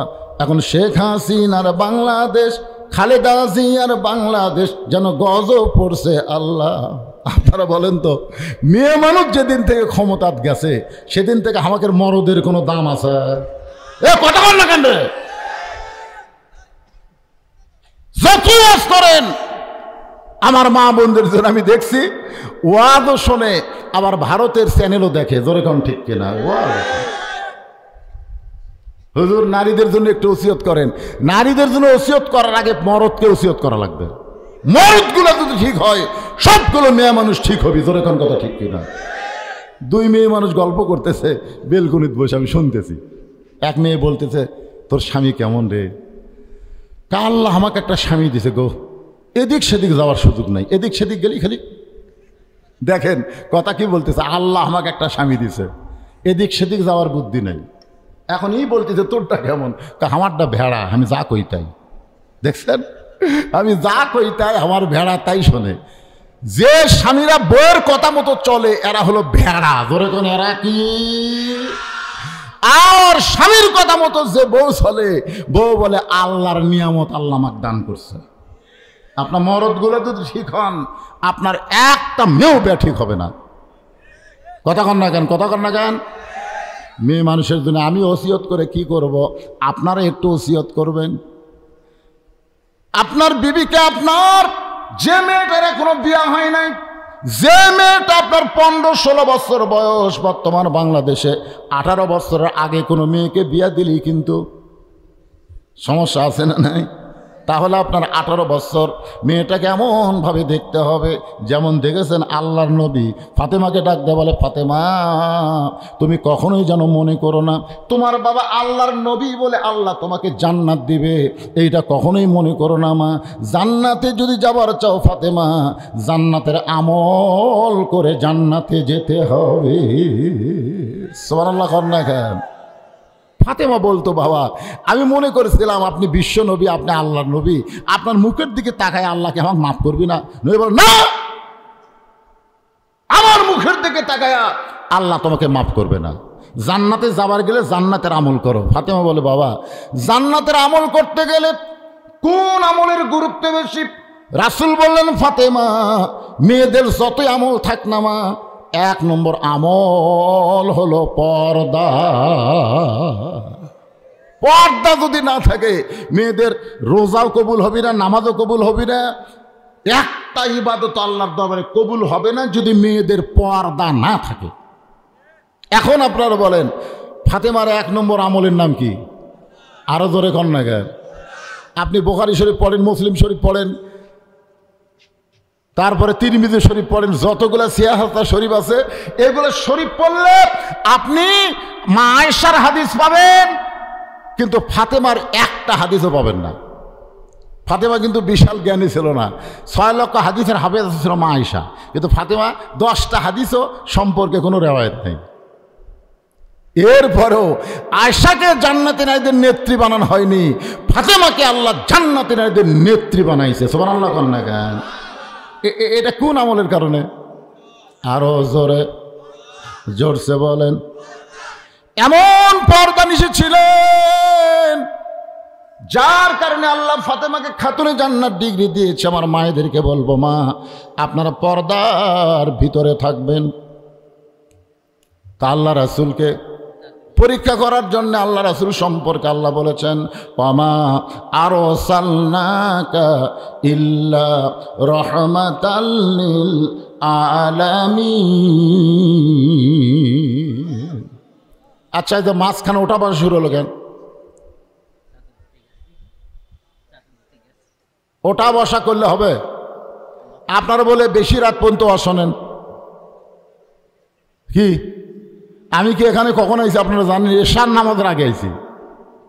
আমাকে তুলে দেওয়া হয়েছে রাত 10:30টার পরে, কেবল বাজতেছে 12:10। তা আপনারা কি আমার থেকে 2 ঘন্টা বা শুনবেন না? কেবল 1.5 ঘন্টা পার হবে, তাতেই লাফালাফি করতেছেন তার মানে? না ফজর বন্ধ কেন হবে? যে ওয়াজটা করতেছে একটা কমপ্লিট নাই, যেরকম আছে না নাই? দেখেন তো ওয়াজের মধ্যে আরো কি মেসেজ পাই যুবকদের জন্য। এদের গাঁজা খাওয়া, আফিম খাওয়া, হিরোইন খাওয়া, আসক্ত হওয়া, ফ্রি ফায়ার পাবজি খেলা। যেই যুবকগুলো যুবতীর প্রেমে মাতাল হয়ে গেছে এদের জন্য ওয়াজ আছে না নাই? দেখেন একটু ধৈর্য ধরে। আপনি তো বেটা জন্ম দিয়েই আপনি দায়িত্ব শেষ করছেন। আপনার বেটা যে পাঁঠা হচ্ছে, এই পাঁঠাক মানুষ করা লাগবে না? পাঁঠা সারাদিন খালি ঘুরে বেড়ায়, একটা মোবাইল বাসে, কোনো কাম নেই, খালি ঘরে খালি ঘরে। আজান দিলেও মসজিদে যায় না। একটু ধৈর্য ধরা লাগবে বাজান। 12টা পার হলে তারিখই শেষ। যে বিজ্ঞাপনের তারিখ 5 তারিখ আর নাই। আমি ইচ্ছা করলে 12টায় মনোজাত করতে পারি। যদি আমাকে বলে হুজুর এখনই শেষ করলেন, কয় তারিখের মাইকিং করছো? বলে 5 তারিখ। এখন দেখো তো কয় তারিখ। তো 5 তারিখের দাওয়াত দেয়, 6 তারিখেও শুনবা, এটা জায়েজ হবে না তো। কিন্তু আমি কি সেই মক্কর ধরছি? কথা বলেন।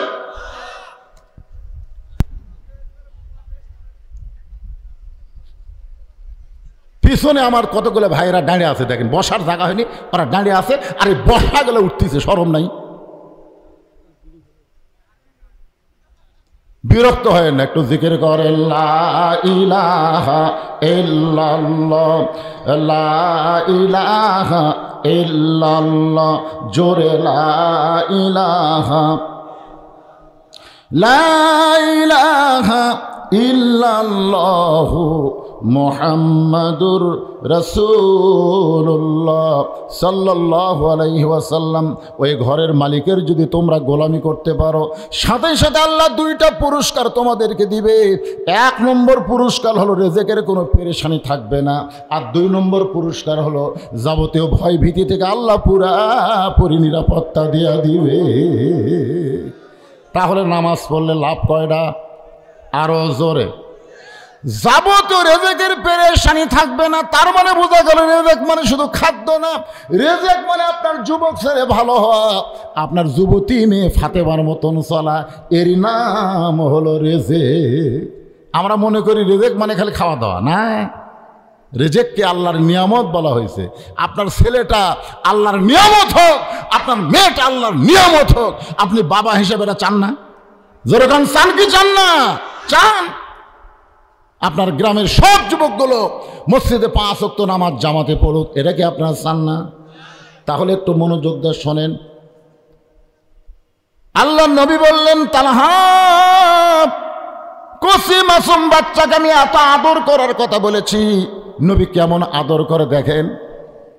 ইহুদির বিধবা বউ, স্বামী মারা গেছে, গাছের আড়ালে লুকিয়ে আছে, তার ছোট বাচ্চাকে রাস্তা ছেড়ে দিয়ে, গোটাল গাও বুঝলেন মরুভূমি ধুলে ভরা। নবী আমার ঈদের দিনে এখনো যায়নি মাঠে, রাস্তার মধ্যে ইহুদির বাচ্চাকে কোলে নিয়ে বলতেছে, বাবু তোমার কেউ নাই, এই দুনিয়াতে তোমার কেউ নাই। আজকে ঈদের দিন, আনন্দের দিনে তুমি ধুলা মাটির মধ্যে পড়ে আছো, তোমার কি কেউ নাই? এ বলে আল্লাহ নবী গায়ের গামছা দিয়া ইহুদির বাচ্চার ধুলা পরিষ্কার করতেছে। দূর থেকে একটা মহিলা বলতেছে, ও মুসলমানের নবী, যেই বাচ্চাকে আপনি আদর করতেছেন ওইটা হলো একটা ইহুদির বাচ্চা। রাসূল বললেন, কুল্লু মাউলুদুন ইউলিদু আলাল ফিতরাহ। আল্লাহ রাসূল বললেন, প্রত্যেকটা বাচ্চারাই হলো মুসলমান। জোরে বলেন সুবহানাল্লাহ। প্রত্যেকটা বাচ্চারাই মুসলমান। পরিবেশের কারণে হিন্দু, বৌদ্ধ, খ্রিস্টান হয়ে যায়। আপনি বলেন তো, হিন্দু জন্ম দিয়ে যদি মুসলমানের বাড়িতে লালন পালন করতে দেয়, জন্ম দিছে কে? কথা কয় না। মুসলমানের বাড়িতে লালন পালন করতে দিছে, 10 বছর পরে হিন্দু যদি তার সন্তানকে ফেরত চায়, সন্তান কি ভগবান কবে না আল্লাহ কবে? জন্ম দিলেই হিন্দু হয় না রে পাগলা, পরিবেশের কারণে। আবার মুসলমান জন্ম দিয়ে হিন্দুর বাড়িতে পালবে দিচ্ছে, 10 বছর পরে মুসলমান ছেলেকে ফেরত চায়। আপনারা বলেন তো, 10 বছর পরে হিন্দুর বাড়িতে মুসলমানের বাড়ি, উই কি আল্লাহ কবি না ভগবান কবি? তার মানে আপনারা কি বুঝলেন?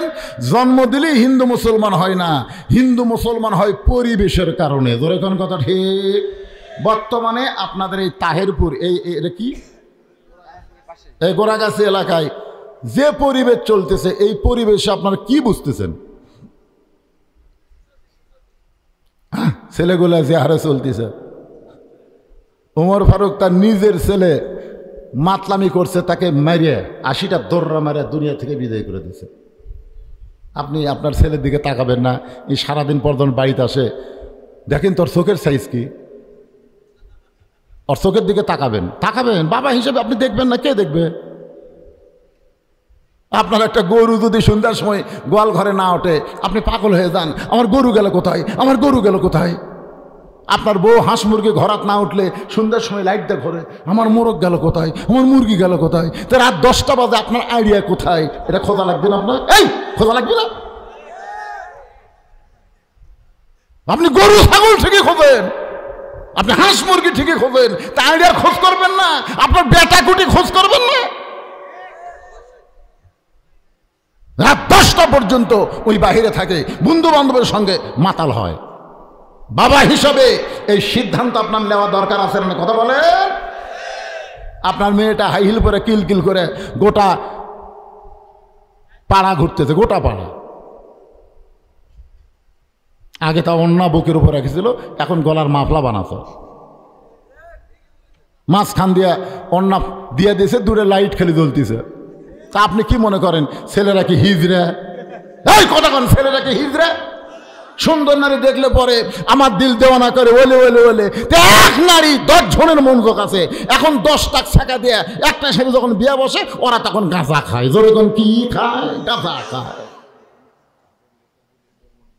আপনার মেয়েকে পরিমণি না মানায়া ফাতেমার চরিত্র দেন।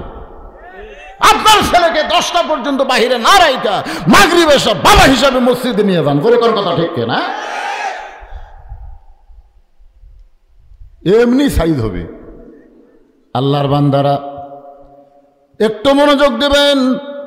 আল্লাহর নবী জোহরের নামাজ আদায় করার জন্য মেহরাবের মধ্যে এমন সময় এক ইহুদির বাচ্চা মসজিদের জানলায় গিয়ে বলতেছে, ও মুসলমানের নবী, আমার বাড়িতে আপনার দাওয়াত, আমার বাবা আপনাকে দাওয়াত দিয়েছে। সঙ্গে সঙ্গে নবী জানলার দিকে তাকায় দেখে ছোট্ট একটা বাচ্চা। নবী মেহরাব থেকে বের হয়ে ইহুদির বাচ্চাকে বললেন, বাবা নামাজ শেষ হলেই তোমার সঙ্গে আমি যাব। নামাজ শেষ হওয়ার পরে আল্লাহ নবী ইহুদির বাচ্চার সঙ্গে ইহুদির বাড়ির দরজায়, ইহুদি চিল্লায় বলতেছে, রে মুসলমানের নবী, ছোট্ট একটা বাচ্চা তোমাকে দাওয়াত দিল, আর তুমি তদন্ত না করে দাওয়াত খাইতে আসলা। আমি ইহুদি, আমি মুসলমান নবীদের কোনোদিন খাওয়াই না, মুসলমানের নবীকে আমি কোনোদিন খাওয়াতে পারি না। নবী মন খারাপ করলেন না? নবী ছোট বাচ্চার দিকে তাকায়া হাসি মুখে ফেরত আসলেন। পরের দিন যখন আবার নবী ইমামের জাকাত গেছে, নামাজ পড়াবে, ইহুদির বাচ্চা বলতেছে, হুজুর, ও মুসলমানের নবী, আজকে আমার বাড়িতে আপনার দাওয়াত, আব্বা কসম। নবী এসে বলতেছে, বাবা নামাজ শেষ হলেই যাব। নামাজ শেষ করে বাচ্চার সঙ্গে যখন ইহুদির বাড়ির দরজা, ইহুদি বলতেছে, আপনার এতই খিদে, এই ছোট বাচ্চা আপনাকে দাওয়াত দেয়, আর আপনি খালি দাওয়াত খাবার চলে আসেন। আপনি জানেন না মুসলমান নবীকে আমি ভাত খাওয়াবো না, কোনো খাদ্য দেবো না। নবী কোনো মন খারাপ করলেন না, ছোট বাচ্চার মাথায় হাত দেয়া মুচকি হাসিতে নবী চলে গেলেন। তৃতীয় দিন কেবল মেহরাবের মধ্যে নবী ঢুকছেন, ওই বাচ্চা আবার জানলাত। উমর আর আলী কয়, ক্যারি 2 দিন নবী গেল, যেমন মুখ গেছে তেমন শুকনা মুখে আবার ফেরত হচ্ছে। আজ আবার দাওয়াত দিচ্ছে। এই আলী, এই নামাজ শেষ করে নবী যখন বাচ্চার সাথে যাবে, আমরা পিছনে পিছনে যাবো, দেখি নবীর সাথে কি হয়।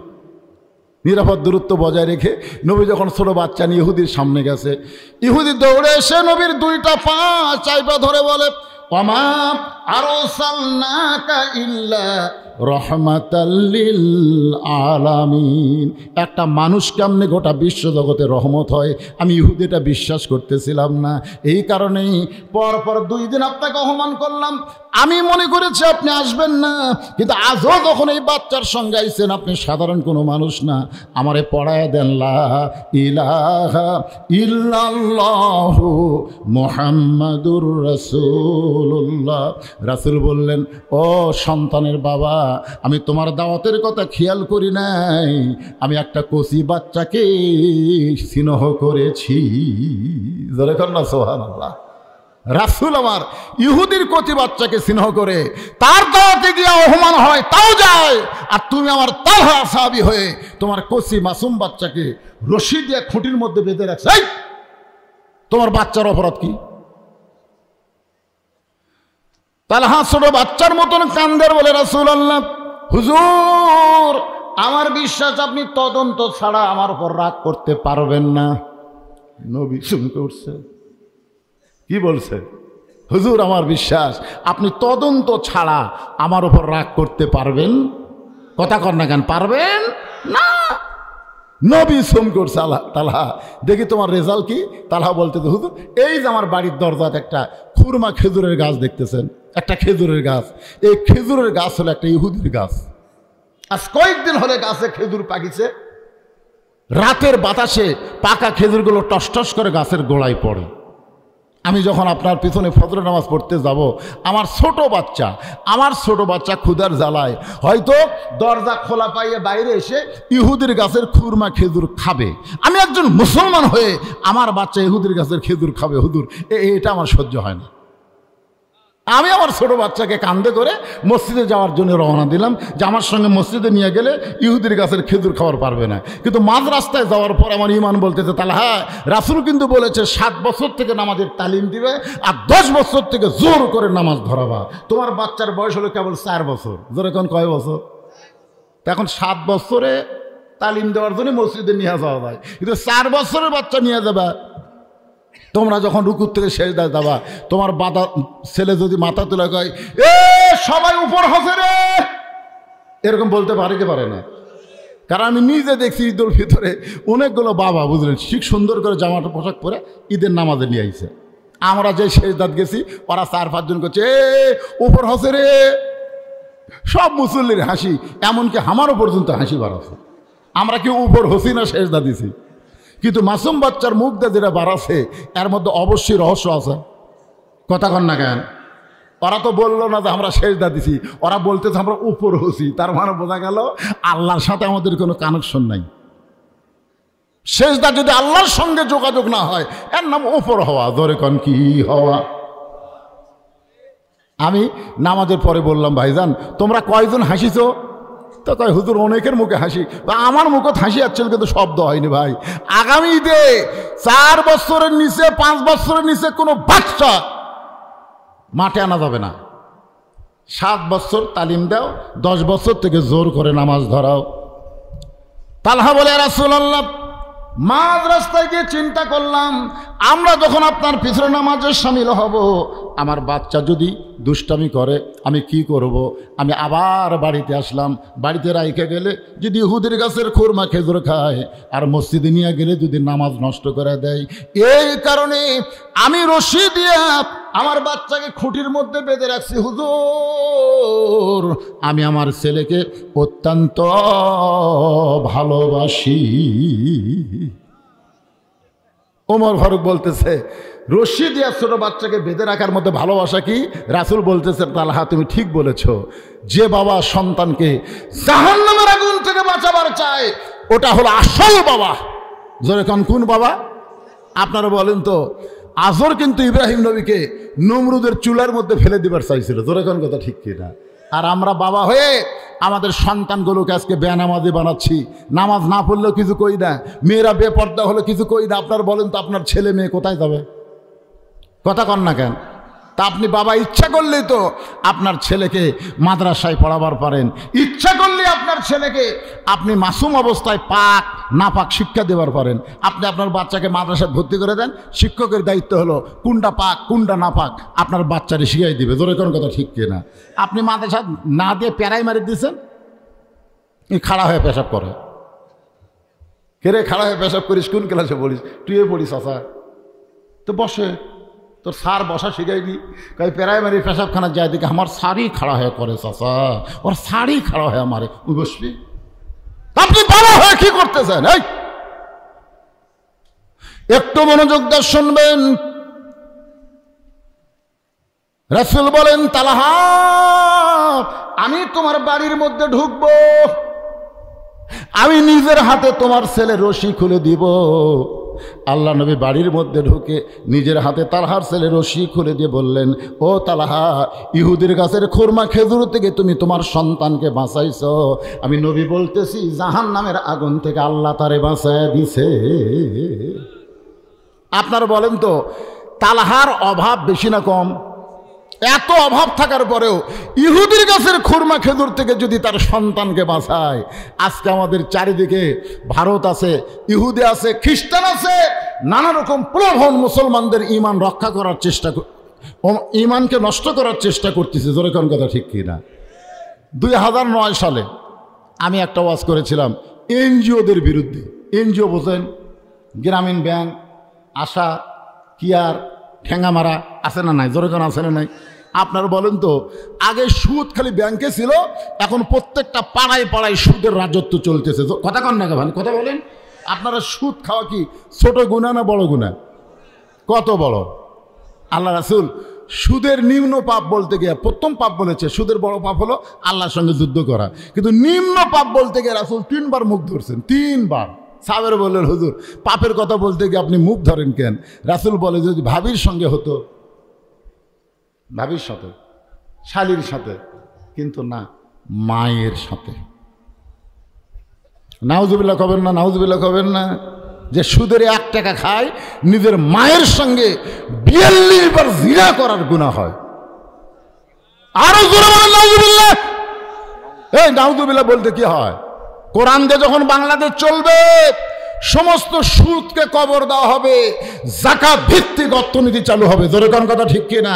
এই জন্য নামাজ কায়েমের সাথে সাথে ওয়াতাও যাকাত, যাকাত ভিত্তিক অর্থনীতি চালু করার কথা কোরআনে আছে না নাই? জোরে কোন আছে না নাই? হ্যাঁ ভাইজান, তাহলে নামাজ চললে হবে না। যেখানে নামাজের কথা সেখানে যাকাতের কথা আছে। কতক্ষণ আছে? এই ওটা বসা করতেছেন কেন? যারা উঠতেছেন টাকা দেন তো। মসজিদের জানলা লাগবে। কয়টা জানলা? কয় জানলা? তোমরা থুসে কয়টা? 8টা জানলা। মসজিদের সভাপতি কে রে?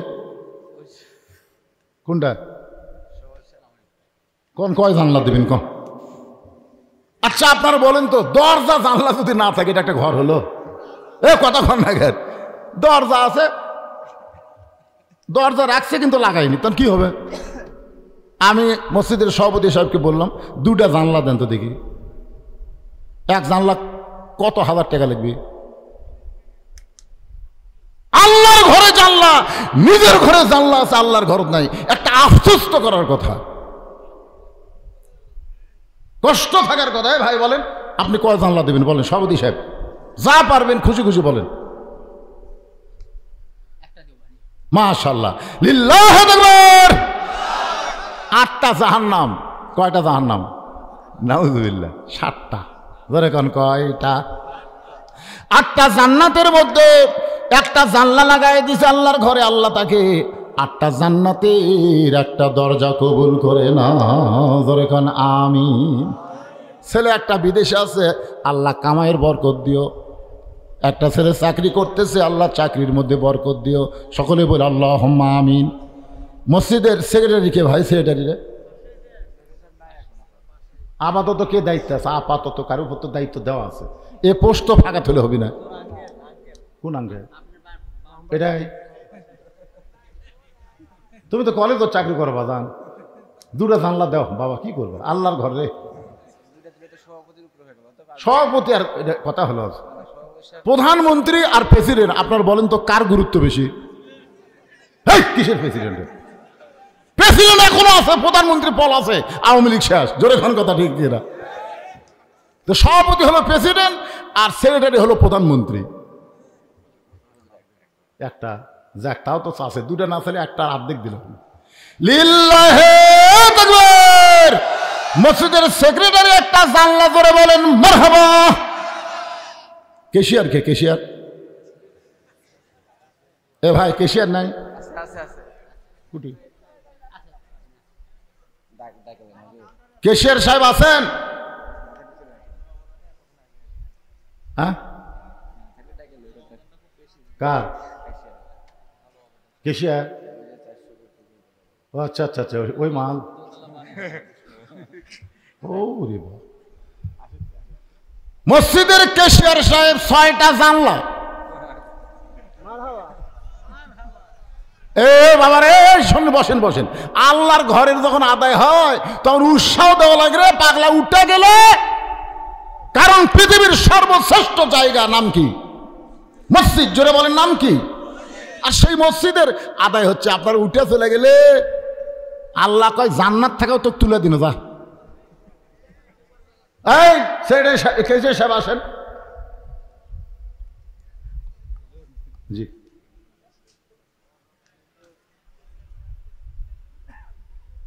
ঘোড়াগাছি মানবিক উন্নয়ন সংস্থা 10,705 টাকা। জোরে সরে বলেন মারহাবা। এই টাকাতে একটা জানলা হবে, কি কন হবে না? হ্যাঁ, একটা জানলা 20,000 করে লাগবে। ওরে বাবা রে,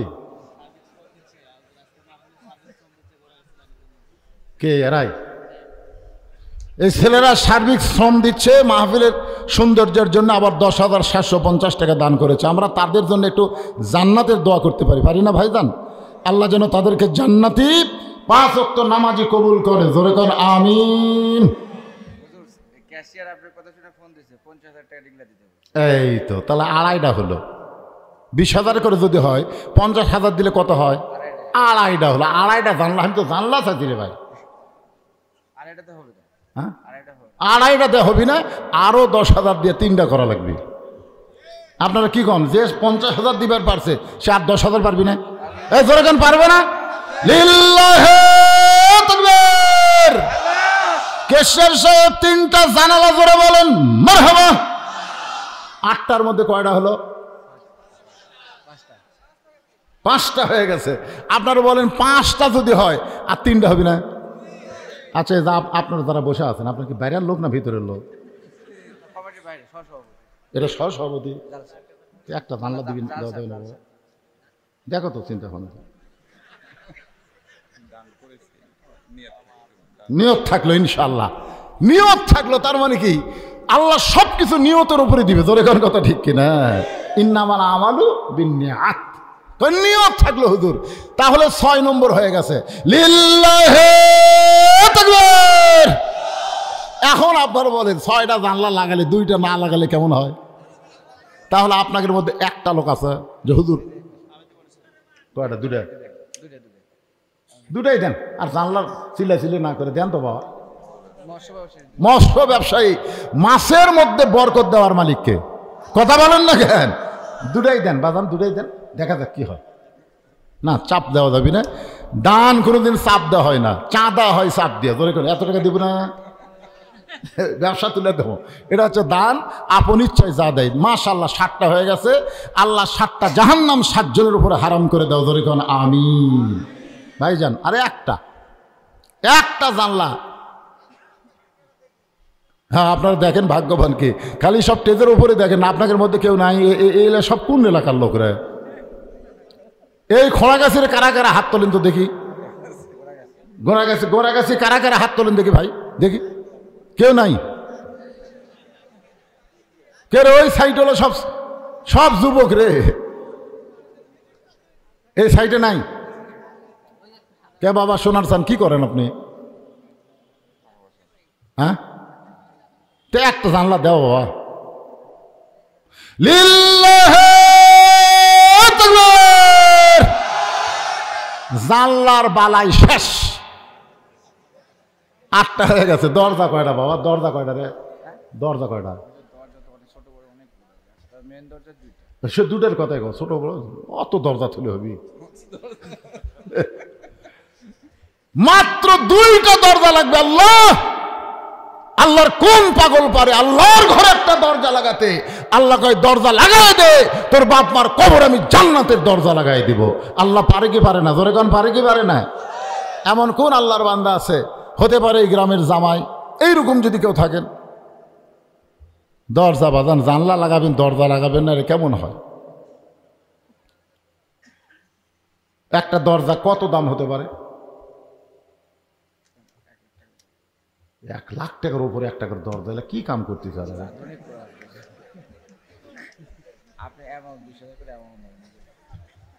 আচ্ছা, দরজার জন্য 1 লাখ টাকা না, 10,000 করে আপনারা একটু নিয়ত করেন যে হুজুর আমি দরজার জন্য 10,000 টাকা দেব। বিলের মধ্যে ইরির ধান হলে দেবো হুজুর, এখন টাকা পয়সা নাই, আবাদ হলে দেবো। এই নিয়তে বলেন বাবা। লাগবে না, আল্লাহর ঘরের জন্য দরজা লাগবে তো। হ্যাঁ, উপস্থিত তো আদায় হবে। এই মাহফিল কমিটির ছেলেরা তোমরা কোথায় বাজান? এই চাদর নিয়ে একটু ভিতরে যাও তো। 10, 20, 50, 100 টাকা অনেকে দিবার চায়, কিন্তু আমরা না যাওয়ার কারণে তারা দেওয়া থেকে বঞ্চিত হয়। তোমরা একটু তাদের কাছে যাও, সকলের কাছে যাও। এই ছেলেরা কোথায়? এই যাও, চাদর না পিছন দিকে যাও, আগে পিছন দিকে ধরা লাগে, যাও।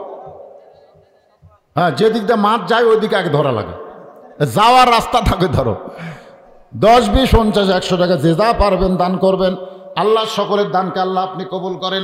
এখন পর্যন্ত মসজিদ কমিটির যারা আছে, মসজিদের মুসল্লি যারা আছে, দান ব্যাপারে যারা এখনো বিরত আছেন, সবাইকে অনুরোধ করব, জীবনের শেষ দান মনে করে, শ্রেষ্ঠ দান মনে করে আল্লাহর ঘরে দান করেন। জি, কোনটা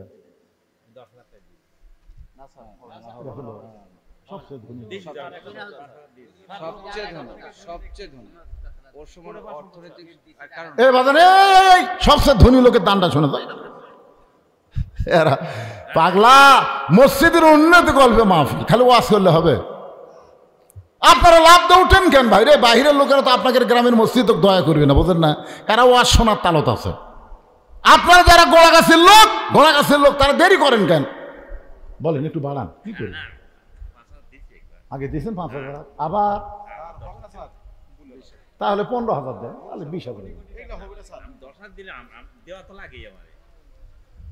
না। জোর করে ধরা যাবে না। উনি নাম কি ওনার? আব্দুল হান্নান সাহেব। 10,000 খুশি হননি? আপনারাই ভালো ছিলেন। আব্দুল হান্নানের খবর কি? কেমন খবর? চেতে না তো। 1 লাখ 1 লাখ তাও বলে কম। আমরা দোয়া করে দেব আল্লাহ তার ব্যবসা বাণিজ্যের মধ্যে বরকত দেখ, মাছের ভিতরে বরকত দেখ, জোরে কোন আমিন। ভাইজান এখন আপনারা বলেন, এই যে এনজিও গুলো আমাদেরকে দয়া করে, আমাদেরকে মহব্বত করে, এক এনজিও বলেছে হুজুর এনজিওর বিরুদ্ধে কোনোদিন ওয়াজ করবেন না।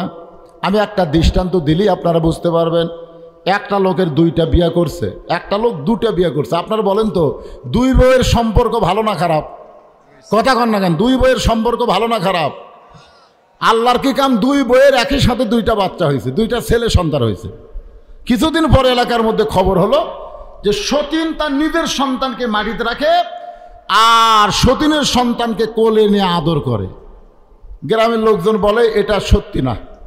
সতীন তার সতীনের সন্তানকে আদর করবে আর নিজের সন্তানকে মাটিতে রাখবে, এইটা কখনোই ঠিক না। এক মেয়ে বলতেছে আসল রহস্য বের করবার গেলে ভিতরে ঢোকা লাগবে। ভিতরে ঢোকা দেখে নিজের সন্তান মাটিতে কাঁদতেছে আর কোলে নিয়ে বলতেছে এটা কার? বলে আমার শত্রু সতীনের সন্তান। তো তুই নিজের সন্তানকে মাটিতে রেখে সতীনের সন্তান কোলত নেওয়ার কারণ কি? বলতেছে ওরে মাটিতে রাখার কারণ হলো সূর্যের তাপ পাচ্ছে, মাটির আত কানেকশন পাইতেছে, ও যত কান্নাকাটি করতেছে ওর দেহের ব্যায়াম হচ্ছে। একদিন আমার স্বামী মারা যাবে, আমার ছেলেকে তো কামাই করে খাওয়া লাগবে। বিলের মধ্যে জমি আবাদ করতে গিয়ে যদি রোদ লাগে, বৃষ্টি হয়, আমার ছেলের অসুখ বিসুখ কিছুই হবে না, কারণ আগে থেকেই এগুলা সাইজ হয়ে দেহ গঠন হচ্ছে। আর সতীনের সন্তানকে আদর করার নামে আমি কোলে নিয়ে আরে পঙ্গু বানাচ্ছি।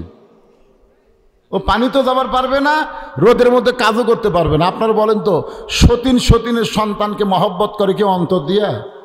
আজকে এনজিওর নামে যত এনজিও বাংলাদেশে, এরা মুসলমানদের ঈমান নষ্ট করার ষড়যন্ত্র করতেছে। জোরে কোন কথা ঠিক কিনা? হ্যাঁ, কোরআন দিয়ে যখন রাষ্ট্র চলবে, সুদ ভিত্তিক কোনো এনজিও আমাদের মুসলমানের দেশে চলতে দেওয়া যাবে? হ্যাঁ, সবগুলো চলবে আল্লাহর কোরআন অনুযায়ী। পুলিশের চাকরি করে, নগদে 5,000 টাকা দান করেছে। ওনার নাম কি? শরীফুল ইসলাম। আল্লাহ শরীফুল ইসলামের দানকে আল্লাহ কবুল করে। উনি মনে আসেননি, তাই না? শরীফুল ইসলাম আইসে কে বাবা? শরীফুল ইসলাম এই কোথায় রে? পুলিশের চাকরি করতেছে, তাহলে বোঝা যাচ্ছে তুমি লাইনত আছো। আজকেও রাজশাহী থেকে অনেক পুলিশকে অব্যাহতি দেওয়া হয়েছে। জোরে কোন ঠিক কিনা? আজকেও, এর আগেও তো একবার দিছে, আবার আজকেও দিছে। মানে এরা টাকা দিয়া, বুঝছেন? উনি তো পক্ষে ছিল বলে এখনো টিকে আছে। আর অনেক যারগুলো চাকরি খাচ্ছে না, এরা কি করছে জানেন? এরকে খোঁজ লিবার গেছে, খোঁজ লিবার যায় যদি শোনে পুলিশ অফিসার হয়ে গেছে, টিকেও গেছে, কিন্তু গোষ্ঠীর মধ্যে একজন জামাত বা বিএমপি করছে আর চাকরি দেয়নি। আছে নাকি? যেখানে আছে নাকি? এখানে দলীয় লোককে চাকরি দেওয়া হয়েছে, যার কারণে অব্যাহতি দেওয়া ছাড়া উপায় নাই। কিন্তু আমার বাবা যে এখনো বহাল তবিয়তে পুলিশে আছে, তার মানে বোঝা গেছে লাইনে। কথা কন না কেন? লাইনে কে বাজান একটা দরজা দেওয়া যায় বাবা? যদি কষ্ট মনে করো তাহলে দরজার জন্য কিছু দেও, যে হুজুর এখন না, পরে আমি 20,000 টাকা দেবো, 10,000 টাকা দেবো, নিয়ত করো আল্লাহ যেন তোমার মধ্যে আরো বরকত দান করে, শান্তি বাহিনী হিসাবে যেন আল্লাহ কবুল করে। ধরে করে আমিন। তাহলে একবার শান্তি বাহিনী গেলেই কাম, বহু টাকা। কি বাজান? 10,000 লিল্লাহ। এখনই 5,000 টাকা দিয়ে গেছে, আবার 10,000 টাকা দান করলো, আল্লাহ তাকে কবুল করেন। জোরে কোন আমিন।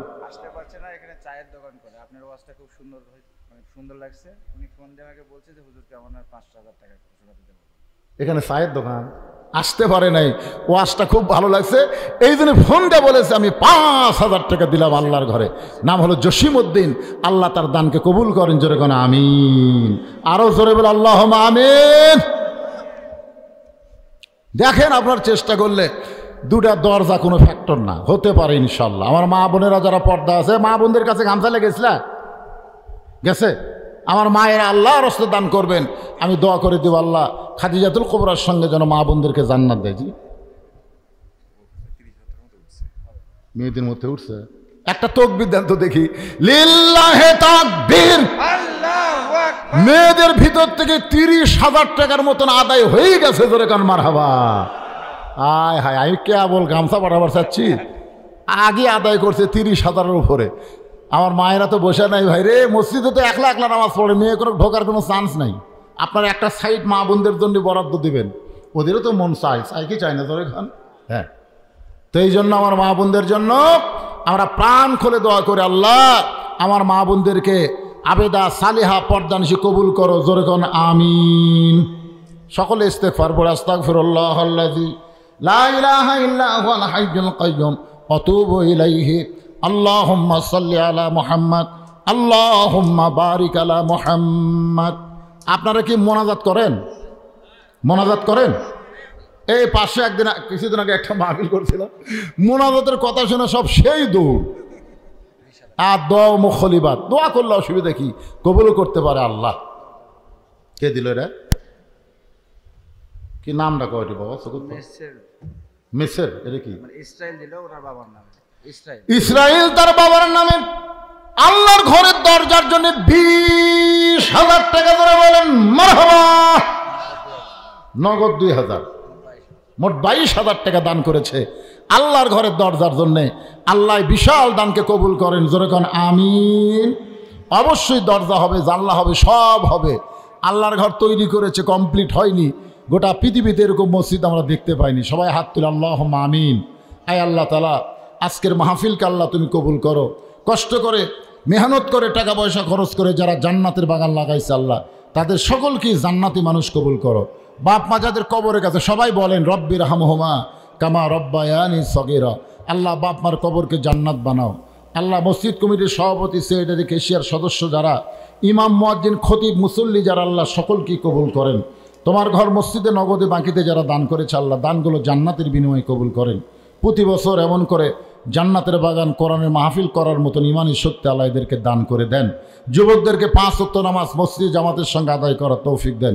মেয়েদেরকে পর্দার ভিতরে আল্লাহ কবুল করেন। কে কোন নিয়ত করে হাত তুলেছে আল্লাহ সকলের নেক নিয়ত নেক আশা কবুল করে মৃত্যুর সময় আমাদের জবানে আপনি জারি করে দিবেন লা ইলাহা ইল্লাল্লাহু মুহাম্মাদুর রাসূলুল্লাহ।